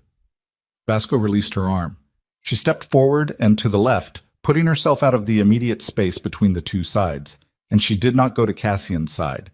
She positioned herself at a diagonal, equidistant, where she could see both men and both exits, because this wasn't over, and she was not going to act like it was over when it wasn't. "You should have stayed away," Roman said to Cassian. "I know," Cassian said. "I should have seen you clearly a long time ago." "I didn't. That's on me." He walked forward, not fast. 6 steps, stopping 10 feet from Roman. "Where are my men?" "Safe." "Where?" "In a van, 3 blocks north. They're unharmed. I told you I'm not building a massacre." "You built a grave for Dovich." Roman's jaw tightened. 1 degree. Dovich made himself a problem. He was a person. Cassian's voice was still even, still stripped. "He had a family, I checked." A pause. "Same as you had one once. Same as I tried to be." "Don't," Roman said. The smoothness frayed at the edges. Don't make this into something personal and human, and it is personal," Cassian said. "You were in my house for 14 years. You were at my brother's—" He stopped. "You were there for the things that mattered, and I trusted you with all of it. And you never once let me be more than useful." Roman's voice cracked at the seam, just barely, and the thing underneath, the old jagged thing she had heard at the edges before, came through fully now, raw and real, and in its own way as honest as anything that had been said in this room. 14 years, Cassian. I ran your logistics. I managed your people. I stood in rooms you wouldn't enter and said things you couldn't say and absorbed consequences that should have been yours. And you looked at this woman. He cut a glance at Alara, not hostile, almost resigned. 4 years. You treated her like a partner, like someone whose opinion mattered, like someone you... He stopped himself, collected himself. And I've been here for 14. The warehouse was absolutely quiet. Alara did not move. Cassian looked at Roman for a long moment. His face did the thing it did when he was processing something he hadn't fully digested. Went flat, went still, went somewhere interior that wasn't available to the room. "You're right," he said. Roman blinked. The first involuntary thing she had seen from him. "I took you for granted," Cassian said. "I used what you did, and I didn't acknowledge it the way I should have." "That's true." He held Roman's gaze. "It doesn't justify what you built. It doesn't bring Dovich back. It doesn't undo what you've done to the people in this room and the people in that van 3 blocks north." He paused. "But it's true, and I'm saying it." Roman stared at him. Something moved across his face that was too complicated to name. Not softening exactly, not regret exactly, but something in the register of a man who has been carrying an injustice for so long that having it acknowledged, even now, even here, creates a fracture in the architecture of his certainty. It was the fracture Alara had been waiting for. "The broadcast is live," she said. Not loudly, directed at Roman. "It's been live since I walked in. Patricia has it. 6 law enforcement contacts have it. The Netherlands server has it." She kept her voice steady. "You explained the Morello connection. You confirmed Dovich. You confirmed Kellerman. You confirmed the frame." She looked at him directly. "It's done, Roman. Not because we outmaneuvered you, because you needed to explain it, because you built something for 14 years that nobody ever acknowledged. And when the moment came to account for it, you did what people do. You said it out loud." She paused. "I understand why.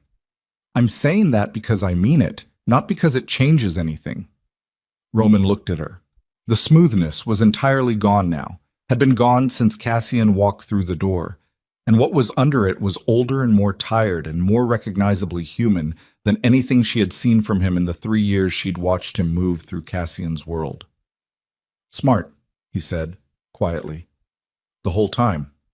I underestimated you." "Everyone does," she said. Vasco moved. Not toward Alara this time, toward the south exit, the one he'd come in through, the professional's read of a situation that had moved past the point where his services were relevant. The 2 unknown men moved with him, not running, just withdrawing, the specific retreat of people who work for money and have assessed that the money in this room is no longer good. Roman watched them go. He didn't call them back. He looked at Cassian. Cassian looked back. Between them, 14 years. Between them, a dead man in Bayonne and 4 men in a van 3 blocks north and a federal agent whose sealed review was now in Patricia Muir's hands and a 47-page manifest that told the true story of what had been built and unmade in the corridors of Rourke Global Shipping over the last year. "You should have let her resign," Roman said. Finally, quietly. "No," Cassian said. "I shouldn't have. If she'd gone, then you would have won and Dovich would still be dead and my men would still be in that van and the only difference would be that she'd be somewhere she didn't choose and I'd be in a cell." Cassian's voice was very level. Her staying wasn't a mistake. It was the only thing that went right. Roman closed his eyes. Brief. A moment. Then he opened them and he looked at Alara one more time. "You're going to be fine," he said, "for what it's worth. The frame won't hold. You've dismantled it thoroughly. You always were." He stopped. "Thorough. Thank you," she said. She meant it simply, without irony. The man in front of her was going to prison. The man in front of her had tried to destroy her and had murdered Karl Dovich and had spent a year building something patient and meticulous and fundamentally wrong. She was not forgiving any of that. But she could acknowledge the thing he had just said because it was true and because she was not in the habit of discarding true things. The warehouse doors behind Cassian opened again.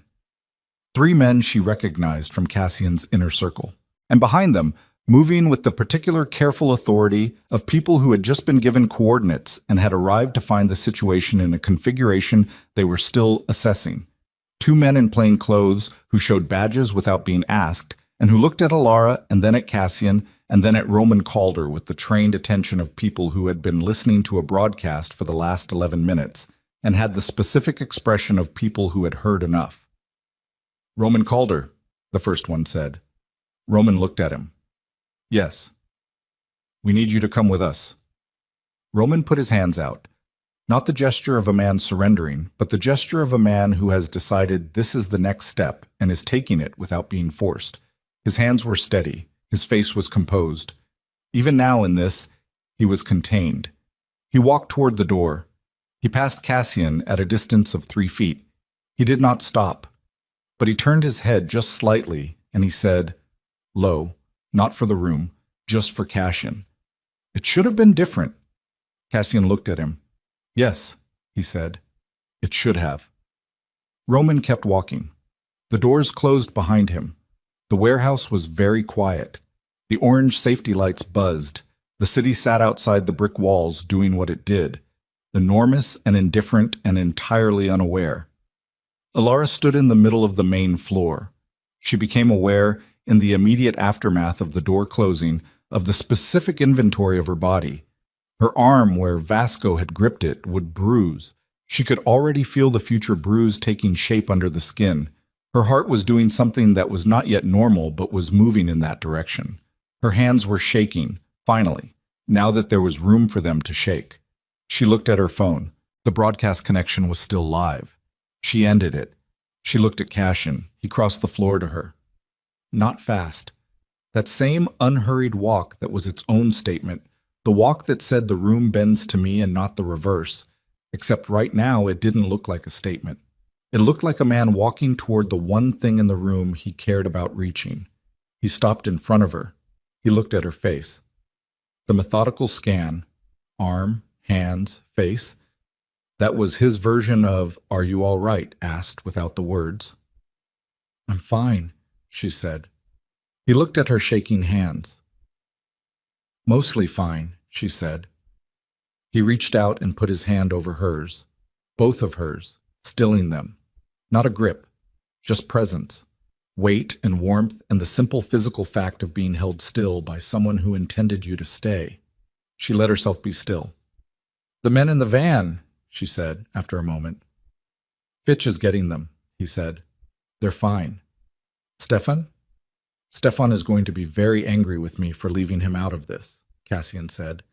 He'll express it by being extremely silent for several days and overchecking the security protocols. We'll survive it. She almost laughed. Almost. Something in her chest that wasn't quite a laugh, but was in the same direction. Patricia, she said, has everything. She'll file the motions to quash the warrants within the hour. Kellerman will be under internal review by this afternoon. He paused. It's going to be a very complicated week legally. More than a week. Yes, more than a week. She looked at his hand over hers. She looked at the warehouse around them. The honest, unlovely space, the orange light, the old brick, the pallets of legitimate cargo sitting in their precise rows as if nothing had happened in this room tonight. He was right about one thing, she said. Don't, Cassian said. He was. You treated me differently than you treated him. That's true. Yes, Cassian said, because you're different, not better. Different. You never wanted anything from me. In 4 years, you never once positioned yourself to gain from proximity to me. You just... He paused. He looked like a man choosing words with the care of someone who doesn't do this often and knows it. You just did the work.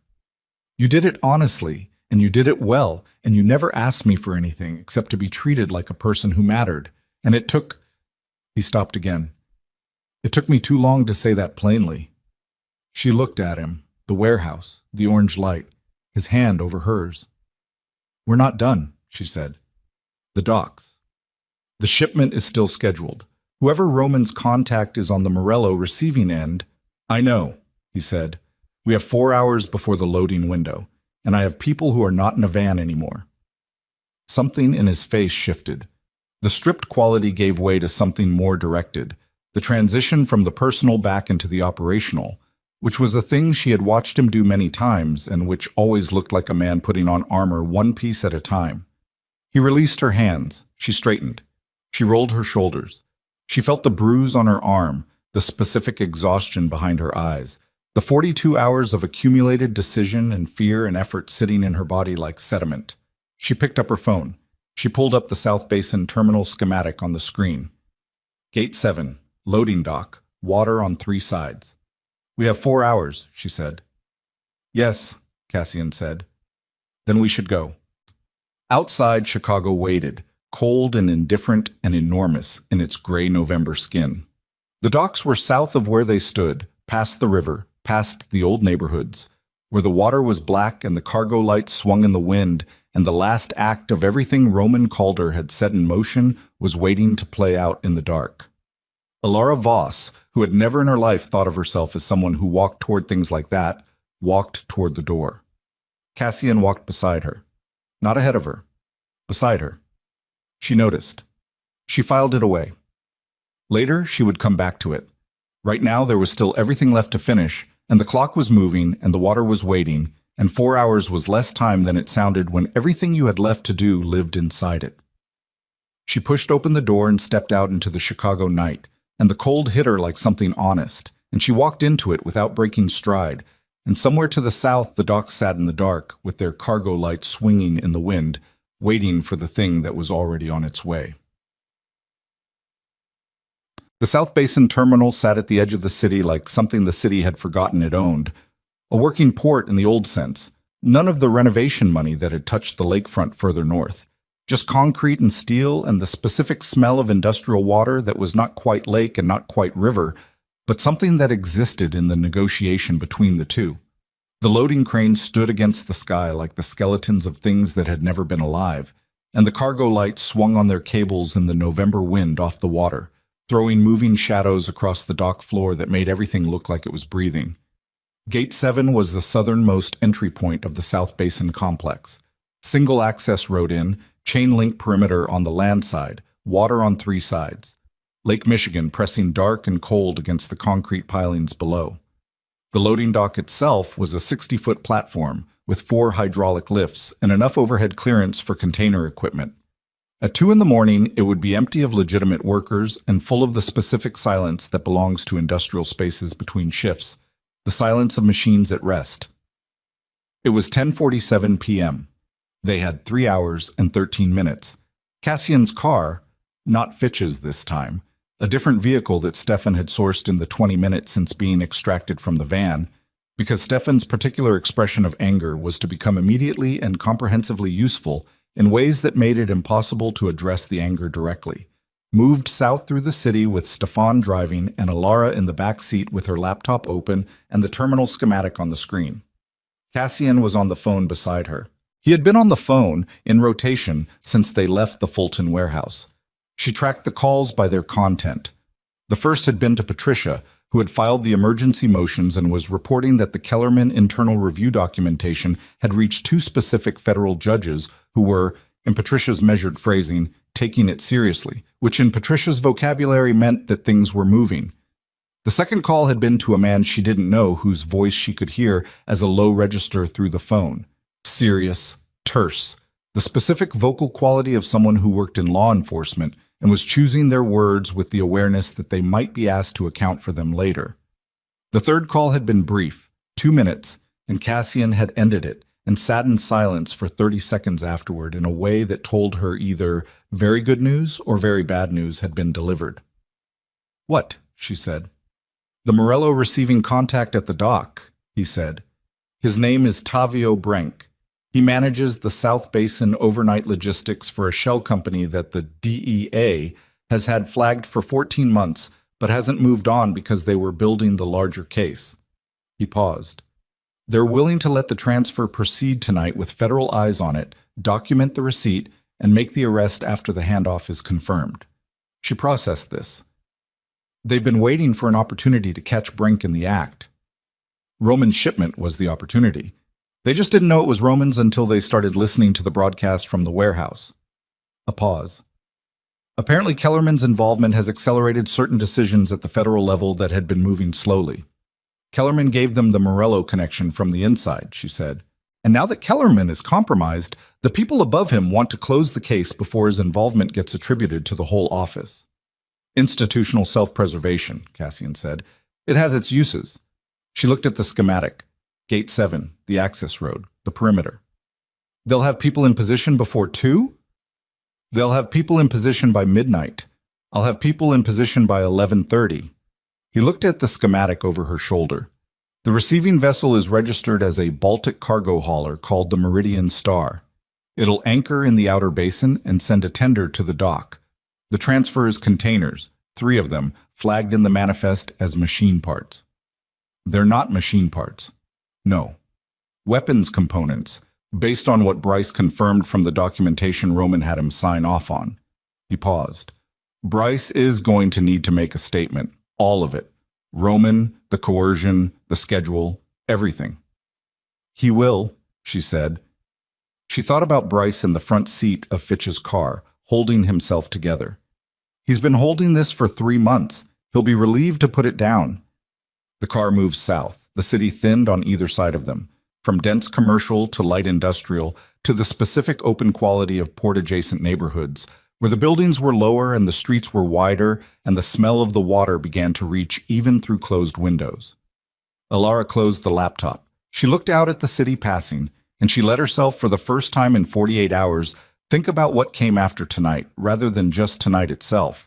It was a small luxury. She allowed herself 3 minutes of it. There would be hearings.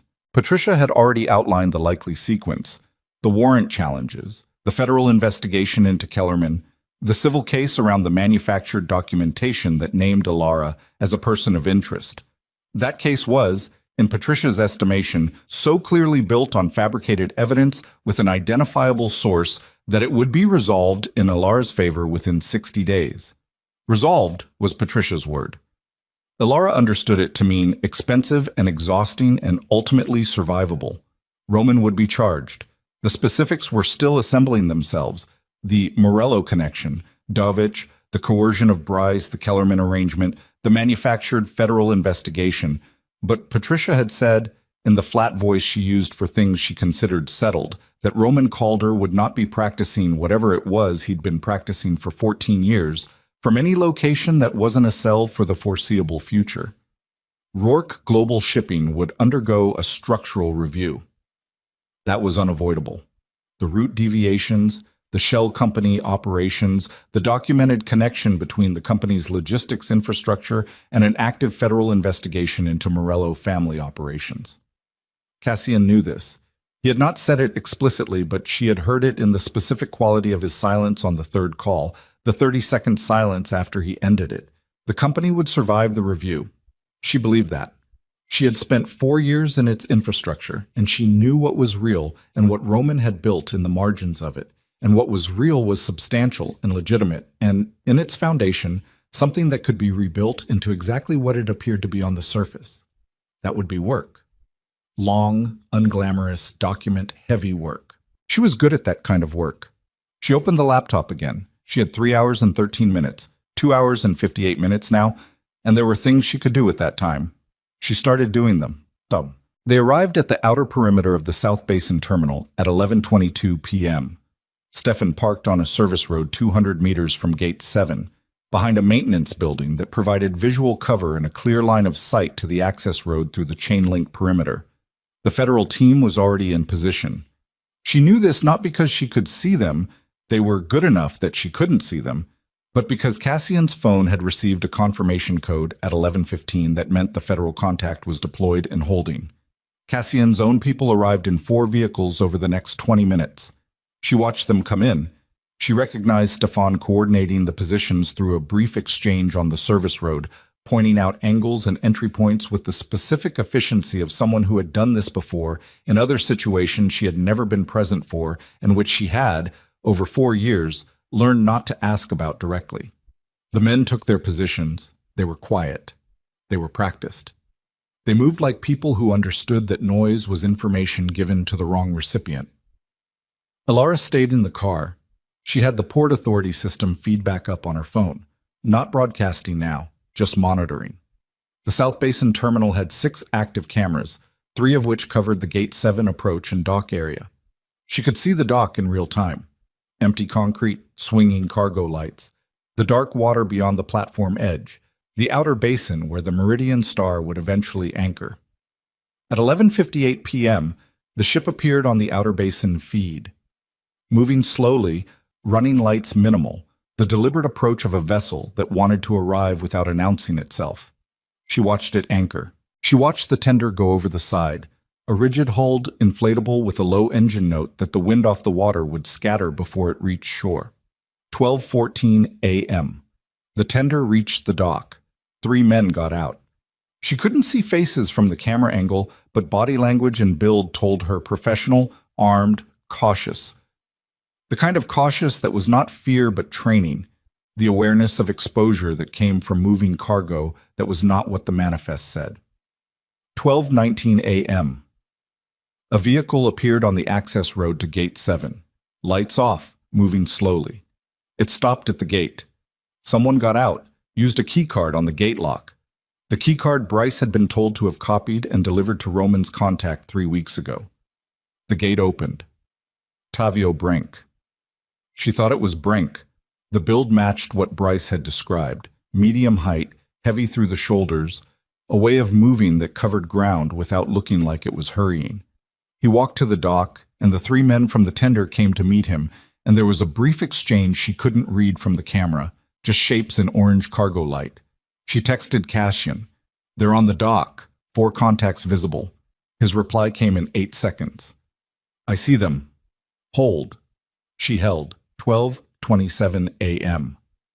A second vehicle appeared on the access road. This one she hadn't been expecting. It stopped outside the gate rather than coming through, and the person who got out was alone and moved with the specific unhurried quality she had only seen once before, in a diner booth with a city map and a cup of coffee.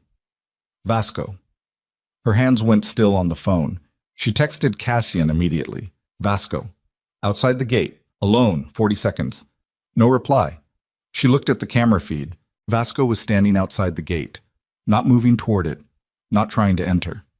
He was looking at the dock, looking at Brink and the 3 men from the tender, looking at the container exchange that had begun. She could see the dock equipment moving now, the hydraulic lift cycling, the first container being transferred to a pallet for transport back to the tender. He was watching. She understood slowly what she was looking at. Roman was arrested. Roman's operation was being dismantled in real time. Vasco had been hired by Roman, and Roman was no longer in a position to make decisions, which meant that Vasco was here not under instruction, but under his own initiative, and his own initiative had brought him to the dock to watch the end of the operation he had been hired to protect the edges of. Not to intervene, to observe. She thought about what that meant for 30 seconds. Then she got out of the car. Stefan saw her immediately. He was at her door before she had fully straightened, his expression doing the thing expressions do when someone has done something the expressor considers inadvisable but cannot address loudly. "I need to get to the perimeter," she said quietly. "Gate 7, outside the fence line. There's a contact there who isn't part of the Brink group and isn't a threat, but needs to be accounted for." Stefan looked at her. "I know," she said. "I know what Cassian said, but Cassian is positioned on the dock side, and he doesn't have eyes on the road approach right now. And if Vasco decides to do something other than observe, the federal team won't know who he is, and they'll respond in a way that creates noise we don't need." She held Stefan's gaze. "I'm not going onto the dock. I'm going to the gate. There's a difference." Stefan's jaw did the thing jaws do when the person they belong to has run out of counter-argument but hasn't accepted the situation. He fell in beside her. They moved along the service road in the dark, keeping to the fence line, the water wind cutting through everything with the specific democratic cruelty of November air that didn't care what you were wearing or why you were outside at 12:30 in the morning. Alara's breath came in visible puffs in the cold. Her arm ached where Vasco had gripped it in the warehouse. Her feet had crossed the threshold hours ago from tired into a state beyond tired that had its own strange clarity, like everything non-essential had been burned off, and what remained was just the core of the thing, the part that kept going. They reached a position 20 feet from the gate. Through the chain link, she could see the dock clearly now. The cargo lights, the container exchange, Brink directing the transfer with the practiced economy of someone who had done this many times. Beyond the dock, the water was black and absolute. The meridian star sitting in the outer basin with its minimal lights like a dark thought at the edge of a larger darkness. Vasco was standing 8 feet from the gate. He had his hands in the pockets of the gray coat, and he was watching the dock with an expression she couldn't read from this distance, and probably couldn't have read up close either. She walked to him.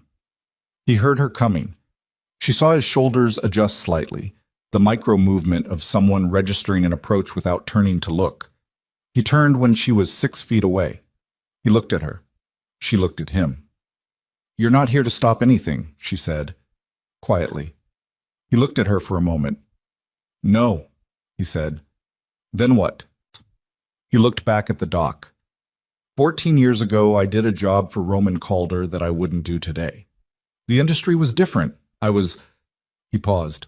The job involved a man in Milwaukee, a labor organizer. He said it without elaboration, in the tone of someone stating a fact they have lived with for a long time and have learned to carry without pretending it isn't there. She said nothing. "Roman kept documentation of that job," Vasco said. "He kept documentation of a number of things about a number of people. That was how he worked. He collected leverage the way other people collect." He stopped. "He called me 6 weeks ago, said he had a job, said the documentation from Milwaukee would find its way to the right people if I declined." He kept his eyes on the dock. "I'm not a good man, Miss Voss. I want to be precise about that. I'm not telling you this because I want you to think well of me." "Then why are you telling me?" "Because you're the only person standing here who might do something useful with it," he said. Roman kept his documentation in a physical archive, not digital. He didn't trust servers. A storage unit in Bridgeport registered under a name I can give you, containing files on every person he ever collected. He paused. "There are people in that archive who are in positions of public responsibility. Government, law enforcement, regulatory, people he used and didn't use and kept in reserve." He finally turned to look at her directly. "I don't know what you're going to do with the next week, but if you're going to do what I think you're going to do, clean the thing out properly, you'll want that archive." Alara looked at him, in the cargo light that reached the gate from the dock, in the cold dark of a November night, with the water behind them and the city ahead, and everything she had been through in the last 48 hours sitting in her body like ballast. She looked at Dren Vasco, and she made a calculation that she would not be able to fully justify in daylight, but which felt, in this moment, correct. "Write down the address," she said. He did. On a receipt from his coat pocket, with a pen he produced from the same pocket with the efficiency of a man who carried what he needed. He gave her the folded paper. "What are you going to do?" she said. "Leave," he said.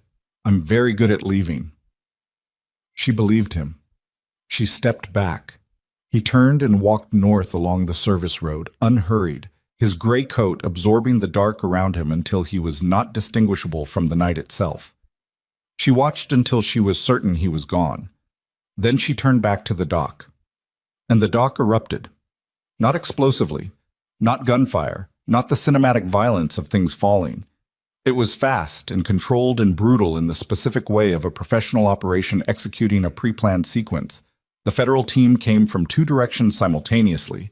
Identification announced clearly and loudly. The Brink group caught between the dock edge and the perimeter with no clean exit route. Two of the three men from the Meridian Star Tender reached for weapons and were contained before the reach became anything more. The third stood very still with his hands raised and was cuffed with the specific, efficient unhurriedness of people who had done this many times and knew that urgency was something you saved for when you needed it. Brink ran. He ran for the Gate 7 access road, the only direction that wasn't water or armed federal agents, and he was fast, faster than his build suggested, a heavy-set man moving with the desperation physics that people find when the alternative is unacceptable.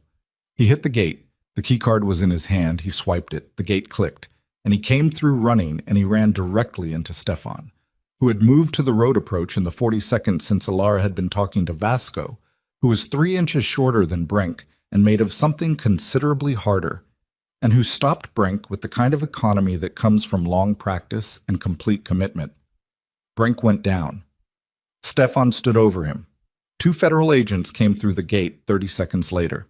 Alara stood at the fence line and watched them cuff Tavio Brink on the access road of South Basin Terminal Gate 7, and she breathed the cold lake air in and out, and she felt the thing that had been coiled in her chest for 6 weeks begin, in increments, to release. It did not release all at once. It was not cinematic. It was slow and imprecise, and it left behind it the kind of exhaustion that is different from tiredness. The exhaustion that comes when the thing you have been holding finally doesn't need to be held anymore, and your body realizes all at once how much it was spending to hold it. She sat down on the concrete, right there, against the chain-link fence, with the dock light swinging behind her, and the city lights ahead and the dark water on 3 sides. She sat down and she put her arms on her knees, and she looked at the ground for a long moment, and she breathed. Stefan came to stand near her, not close enough to crowd, close enough to be present. "He's on the dock," Stefan said. She nodded. She already knew. She heard Cassian's footsteps.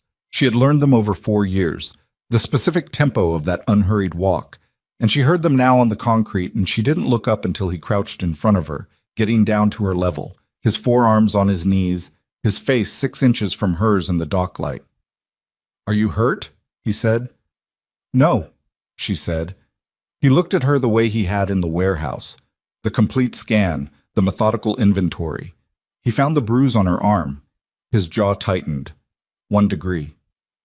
"I'm fine," she said. "It'll bruise. It's already bruising. I've had bruises before."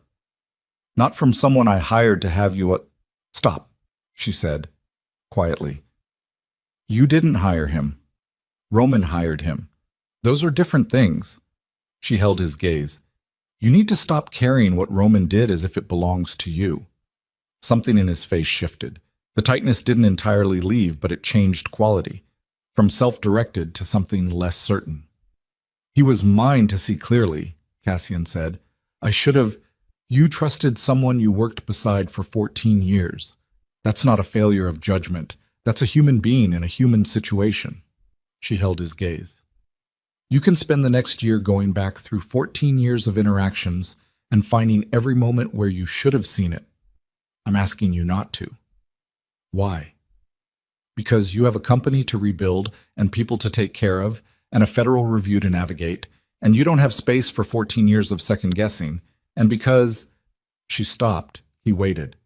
Because the person you were in the time you trusted him, that person is also who built something worth fighting for. They're not separate. You can't undo the trust without undoing everything it made. She looked at the ground briefly and then back up at him. He betrayed it. That's his, not yours. Cassian looked at her for a long time. The dock lights swung. The water moved against the pilings below with its patient, indifferent sound. Somewhere behind them, the federal team was completing the arrest, and somewhere across the city, Roman Calder was in a holding facility, answering the first of what would be a very long series of questions. And somewhere in Bridgeport, there was a storage unit full of documents that would take months to process and would unravel things that were still currently unraveling. I heard you, he said, on the broadcast from the warehouse. I heard everything he said. I know. He wasn't wrong that I treated you differently. I know that too. I want to explain why, he said, not to justify it. I know it caused him. He stopped. I want to explain it to you, separately. She looked at him. The dock light moved across his face, angular and tired and more open than she had ever seen it in 4 years of close proximity. Okay, she said. He reached out and offered his hand, not the steadying gesture from the warehouse. This was different. An offer. A question asked without words. She took it. He helped her up from the concrete. They stood at the fence line of Gate 7 with the water behind them and the city ahead, and neither of them said anything for a moment, and the moment had a weight to it that was not uncomfortable. The weight of things that had been said, and things that hadn't yet, and things that didn't need to be said at all, because they were already present in the specific way that some things become present between people who have been through something together and come out the other side still standing. Stefan appeared at a respectful distance. The federal team is requesting a statement, he said. Both of you, when you're ready. 5 minutes, Cassian said. Stefan withdrew. The water moved. The light swung. Vasco was here, Alara said. Cassian looked at her. She told him about the conversation, the Milwaukee job, the archive in Bridgeport. She gave him the folded receipt with the address. He took it, looked at it, folded it again, and put it in his pocket. He just told you, Cassian said. Yes. Why? I think, she said carefully, that there are people who live their whole lives in the space where good and bad aren't distinct categories, and every now and then something happens that makes them want to do one clean thing. One thing they can point to. She paused. I'm not making him into something he isn't. He did the Milwaukee job. He was going to do whatever Roman hired him to do tonight until Roman was arrested and the commission expired. She looked at the dark water. But he gave me the address. So, Cassian considered this. The archive, he said. Patricia should lead the retrieval, with federal oversight. Every document handled correctly, chain of custody intact, nothing that can be challenged later. Agreed. She paused. There will be names in there that surprise you. I expect so. Some of them will be people you've dealt with, people you've relied on. I expect that too. He said it without flinching, which was itself a thing she noted, the willingness to receive it rather than preempt it with denial. We handle what's there, whatever it is. She nodded. The 5 minutes were ending. She could feel the pull of what was waiting, the statements, the documentation, the first of many long conversations with federal agents and lawyers, and Patricia, who would manage all of it with glacier efficiency and would probably get 4 hours of sleep and consider that sufficient. Before we go back, Cassian said. She looked at him. I told you in the car last night that no one had ever tried to protect me, he said. That wasn't entirely precise. She waited. What I meant, he said, was that no one had ever tried to protect me without wanting something in return for the protection, without it being a transaction. He looked at the water briefly. 14 years of Roman, and every piece of loyalty he showed me was a deposit he intended to collect on. I understood that on some level, without naming it clearly. I think I assumed that was how it worked, that protection and loyalty and all of it were just forms of delayed transaction. He paused. You wrote a resignation letter to protect me with absolutely nothing to gain from it. Not safety, not leverage, not position. You were going to disappear, take everything you knew and go and never collect on any of it. Yes, she said. Why? He said. She looked at him. The dock light moved across the planes of his face. Because some things are worth protecting without a return, she said. Not everything has to be a transaction. He held her gaze. I'm learning that. I know, she said. You've been learning it since about 1 a.m. last night. You're getting there. Something in his expression did the thing it had done in the car. That small movement that wasn't quite a smile, but lived in the same direction. Come on, she said. Stefan's going to implode silently if we make the federal team wait any longer. They walked back toward the dock. But the weeks after were not clean. She had not expected them to be. The warrant challenges worked their way through the courts, with the grinding pace of legal machinery doing what legal machinery does when properly fed with the right documentation. Patricia filed, Patricia argued, Patricia appeared before 2 different judges in 2 different jurisdictions with the specific composure of a woman who has won this kind of fight before and considers losing it a personal affront to her professional standards. The warrants were quashed. The person of interest designation was rescinded. The manufactured documentation was formally identified as fabricated, its evidentiary chain contaminated by Kellerman's compromised status, and a federal investigation into Kellerman's conduct during the Morello task force was opened with the specific institutional urgency of an agency that wanted the problem contained before it became a headline about the agency rather than about Roman Calder. Kellerman resigned. His resignation was accepted with what a federal spokesperson described as appropriate swiftness, which was the kind of language that meant everyone involved preferred not to discuss the details. Roman Calder was charged on 7 counts, which became 9 counts when the Bridgeport archive was processed, and 2 additional patterns of conduct were identified that the existing 7 hadn't covered. He hired good lawyers. Patricia said his lawyers were genuinely excellent. Patricia also said that the broadcast from the Fulton warehouse, received simultaneously by 6 uncorrupted law enforcement contacts and recorded by her own office with timestamp authentication, was the kind of evidence that excellent lawyers learned to stop arguing with after the second hearing. Roman did not attempt to make a deal. She had not expected him to. He was not the kind of man who reduced himself in exchange for a reduced sentence. He would go in at full height, and he would face what he faced with the same composure he had brought to every other thing in his professional life. She found she could hold both things simultaneously, the genuine harm he had done and the genuine, she couldn't call it respect, but something adjacent to it, for the consistency of his character, even at its worst. The Morello family's Brenk operation was prosecuted separately, which took it out of the Rourke global context and established clearly that the dock transfer was Roman's activation of an existing criminal network rather than anything Rourke Global had initiated or controlled. That distinction mattered legally. It mattered in the press. Cashin's attorneys made sure it mattered in every public statement. Rourke Global underwent the structural review. It took 11 weeks, involved 4 regulatory bodies, and a forensic accounting team that had a sense of humor so dry it was almost invisible, and at the end of it produced a report that identified the Rome Calder-connected irregularities clearly, attributed them to his conduct specifically, and recommended a compliance framework for going forward that was, in Alar's assessment, reasonable and implementable. She was the one who implemented it. That was the part nobody had formally asked her to do. Cashin had said, in the car the morning after the dock, that he needed help rebuilding the legitimate architecture of the company, and that he would understand if she wanted to take time before deciding what her role looked like going forward.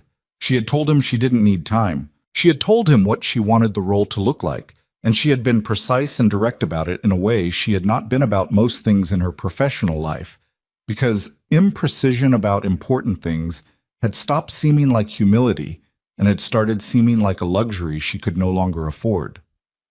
Chief Strategist, Compliance and Operations.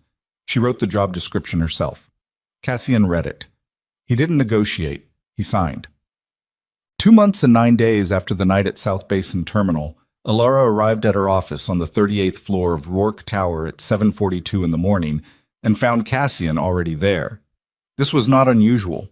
He was almost always in before her, a fact she had stopped resenting sometime around week 3 and had started appreciating sometime around week 6, because it meant the building felt inhabited rather than empty when she arrived, which was a comfort she would not have admitted to anyone and didn't need to admit to him because he already knew. What was unusual was that he was not at his desk. He was standing in the doorway of her office, looking at her wall. She came to stand beside him. She had framed the torn resignation letter. She had done it herself in the first week, with a simple dark frame she'd bought at the shop on Michigan Avenue where she sometimes bought prints. The 4 pieces, arranged as they had been when Cassian set them down on his desk. Not reassembled, not pretending to be whole. Just the pieces placed with care so the shape of what they had been was legible without requiring them to pretend they weren't broken. She had hung it on the wall beside the window where the morning light came in from the east. Cassian looked at it. "A reminder," he said. "Yes," she said. "Of what?" he said. The same words he had used, she realized, in the outline of the story she had never told anyone but had lived through from the inside. The same words, the same quiet delivery, the same genuine curiosity. She thought about it. Not quickly, the way she had learned to think about things that deserved more than a quick answer. "That leaving was never the brave thing," she said. "I thought it was. I thought removing myself from the equation was the responsible choice, the protective choice. I thought making myself smaller would make you safer, and that was—" She paused. "That was wrong. Not just tactically, actually wrong. Because the things that were worth protecting weren't protected by absence. They were protected by staying and fighting and being present in the mess of it." She looked at the framed pieces. "I spent a lot of years making myself smaller. It took a resignation letter in 4 pieces to make me stop." Cassian looked at the wall for a moment. "I tore it," he said. "You tore it." "I would do it again," he said. Not as a boast, as a simple statement of fact the way he stated most things. "I know," she said. She went to her desk. She opened her laptop. The morning was assembling itself outside the window. The sky east over the lake going from gray to pale gold, the city sound building in its usual layers. The specific quality of 7:45 in the morning in a building that had been through something and was still standing. She pulled up the compliance framework implementation schedule. Week 7 of 11.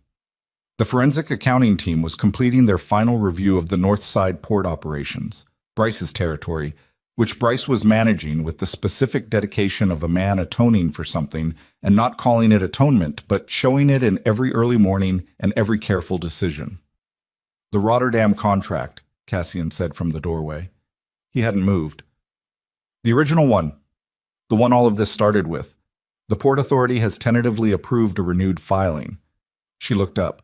"Patricia thinks the compliance review documentation actually strengthens the application," he said. "Demonstrates exactly what was wrong and exactly what's been corrected." A pause. "I want you to lead the filing." She looked at him.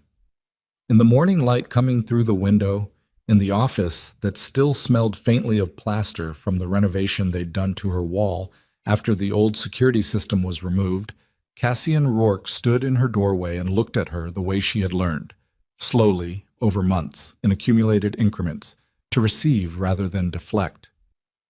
"All right," she said. "All right," he said. He crossed to his own office.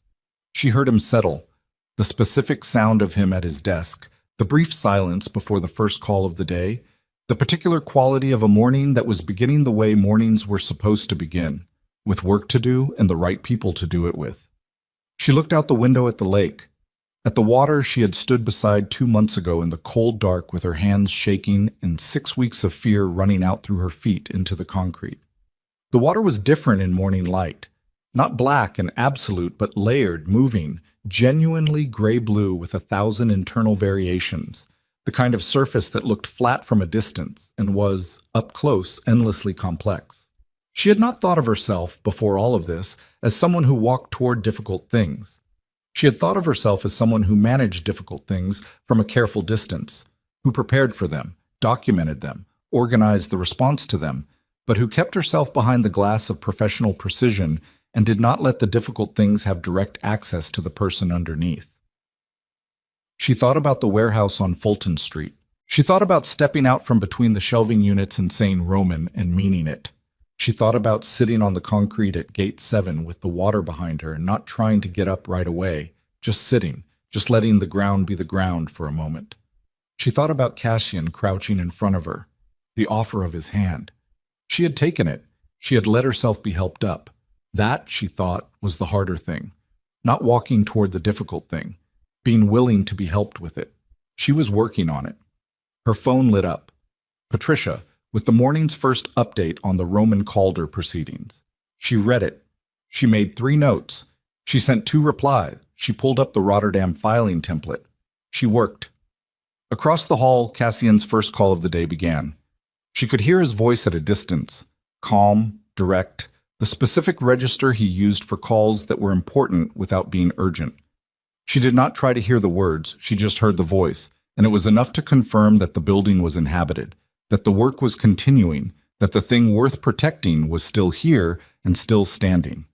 Months later, 8 months to be precise, on an evening in July when the city was warm for once and the lake was actually blue, she was working late. Everyone else had gone. The 38th floor had the quiet of an inhabited place in repose, machines sleeping, the building's mechanical breath, the only sound. She heard him come down the hall. She did not look up. He stopped in her doorway. "You're still here," he said. "I'm still here," she said. "He is here." He came and sat in the chair across from her desk. Not the formal chair, the one beside the window that she'd had brought up from the conference room because she liked to have somewhere for people to sit that wasn't adversarial. He sat in it the way he sat in most things, like he was choosing to be there rather than arriving by default. She finished the paragraph she was writing. She saved the document. She looked up. "The Rotterdam contract cleared final approval," she said. "I know," he said. "I got the call an hour ago." "You didn't come tell me." "I was coming to tell you now," he said. There was something in his voice that was different from the professional register. Lower, more careful, the voice he used when he decided to say something that had been waiting to be said for a while. "I was also coming to tell you something else." She waited. Outside, the July city did what the July city did. Warm and alive and entirely indifferent to anything being decided on the 38th floor of Rourke Tower. The lake was probably beautiful right now. She hadn't seen it today. She made a mental note to look at it on the way home. "When you wrote the letter," he said, "the first one, the one I tore." "Yes." "You wrote it 6 times, he said. She looked at him. She had not told him that. "Stefan found the drafts in the recycling in your office," he said. "He mentioned it because Stefan mentions things that he believes I should know, in the particular way Stefan has of mentioning things which involves saying them once and then never referring to them again regardless of what I do with the information." He held her gaze. 6 drafts.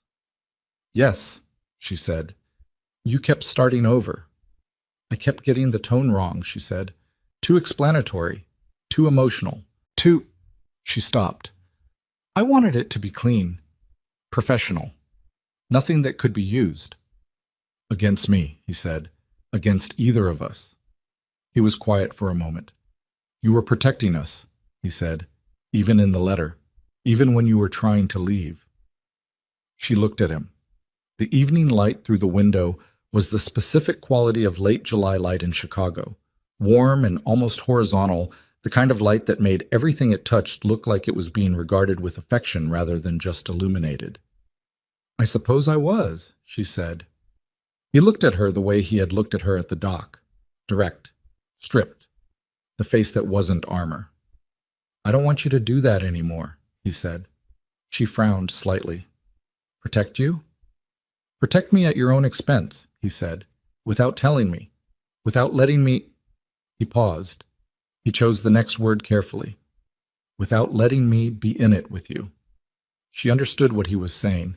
She understood the full weight of it. Not just the professional dimension, not just the organizational structure of 2 people working in close quarters with mutual accountability. The other thing.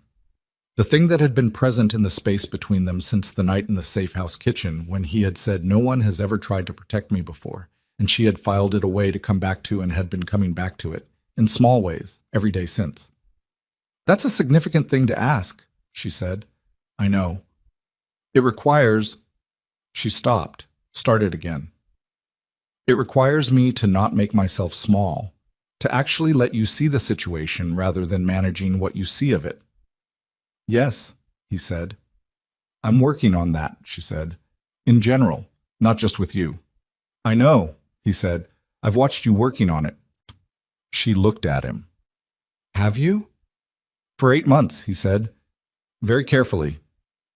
She almost said something deflecting. She felt the impulse, the old reflex, the instinct to redirect, to make the moment smaller than it was so it was easier to carry. She felt it, and she let it pass. You should know, she said, that this is genuinely difficult for me, the not managing your perception of things. I have managed perceptions professionally for 4 years and personally for considerably longer, and I am not naturally. I know, he said. I'm telling you because I don't want you to think it's going to be Alara, he said. She stopped. I know, he said. I'm not asking for easy. I'm asking for honest. She looked at him, the evening light, the window, the framed letter on the wall behind her, visible to anyone sitting where he was sitting, the 4 pieces in their dark frame, the shape of what had been broken without pretending it hadn't been. You're never leaving, he said. The same 3 words, the same absolute, unhurried certainty. But the room they were set in was different now. Not the dark office at 1 in the morning with rain on the windows and a man who had just torn a piece of paper in half. This room was warm and full of evening light, and 8 months of built things, and a Rotterdam contract that had cleared approval, and a compliance framework in its 9th week, and a framed letter on the wall that she had put there herself because she wanted to remember. She looked at him. Not unless I choose to, she said. And he smiled. Not the small movement she'd seen before, not the suppressed thing. A real smile, open and unguarded. The smile of a man who has spent a long time behind a fortress and has just now, in this particular evening light, decided to stand outside it for a while. She looked at it. She filed it away. This time, not to come back to later. This time just to have it, right now, in the room where it happened. The Rotterdam filing celebration, he said. There should be one. Dinner, not a work dinner. He paused. If that's... Yes, she said. Not after he finished asking. Not after she had considered all the variables. Just yes, offered the way she was learning to offer things. Directly. Without the elaborate construction of professional distance that had been, for too long, the only architecture she trusted. She closed the laptop. Outside, the July city held the last of the daylight. Somewhere south of them, the lake was doing what it did.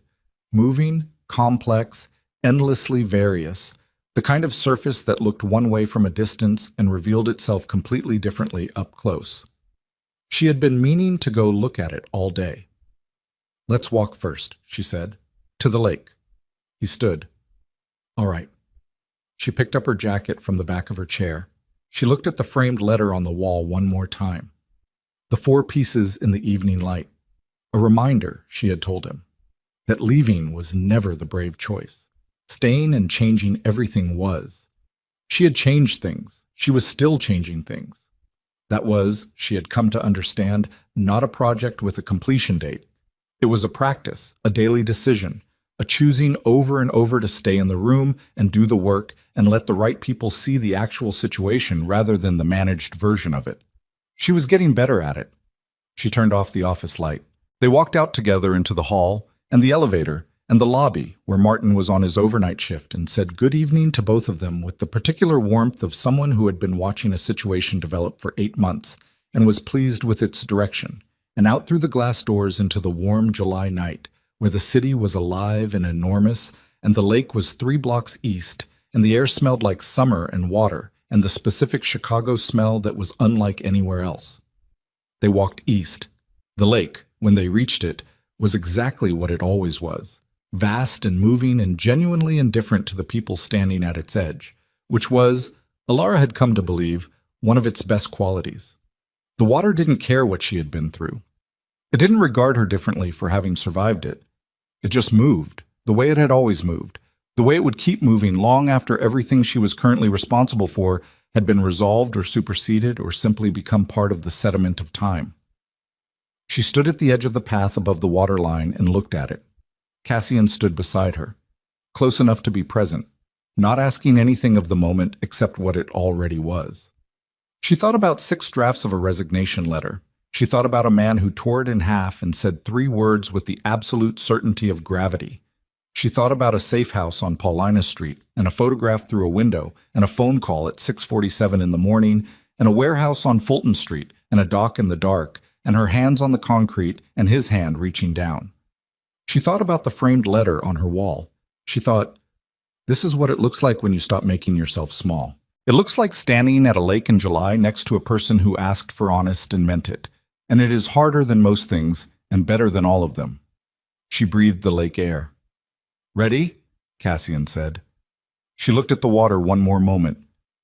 Yes, she said.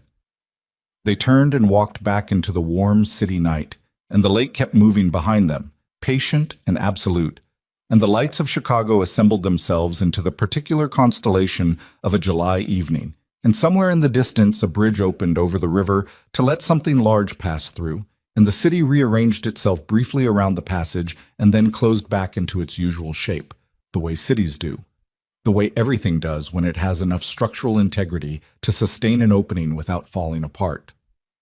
Alara Voss, who had once written 6 drafts of a resignation letter trying to get the tone right, walked through her city in the warm summer dark and did not manage her expression or her pace or the specific quality of the silence between herself and the man walking beside her. She let it be what it was.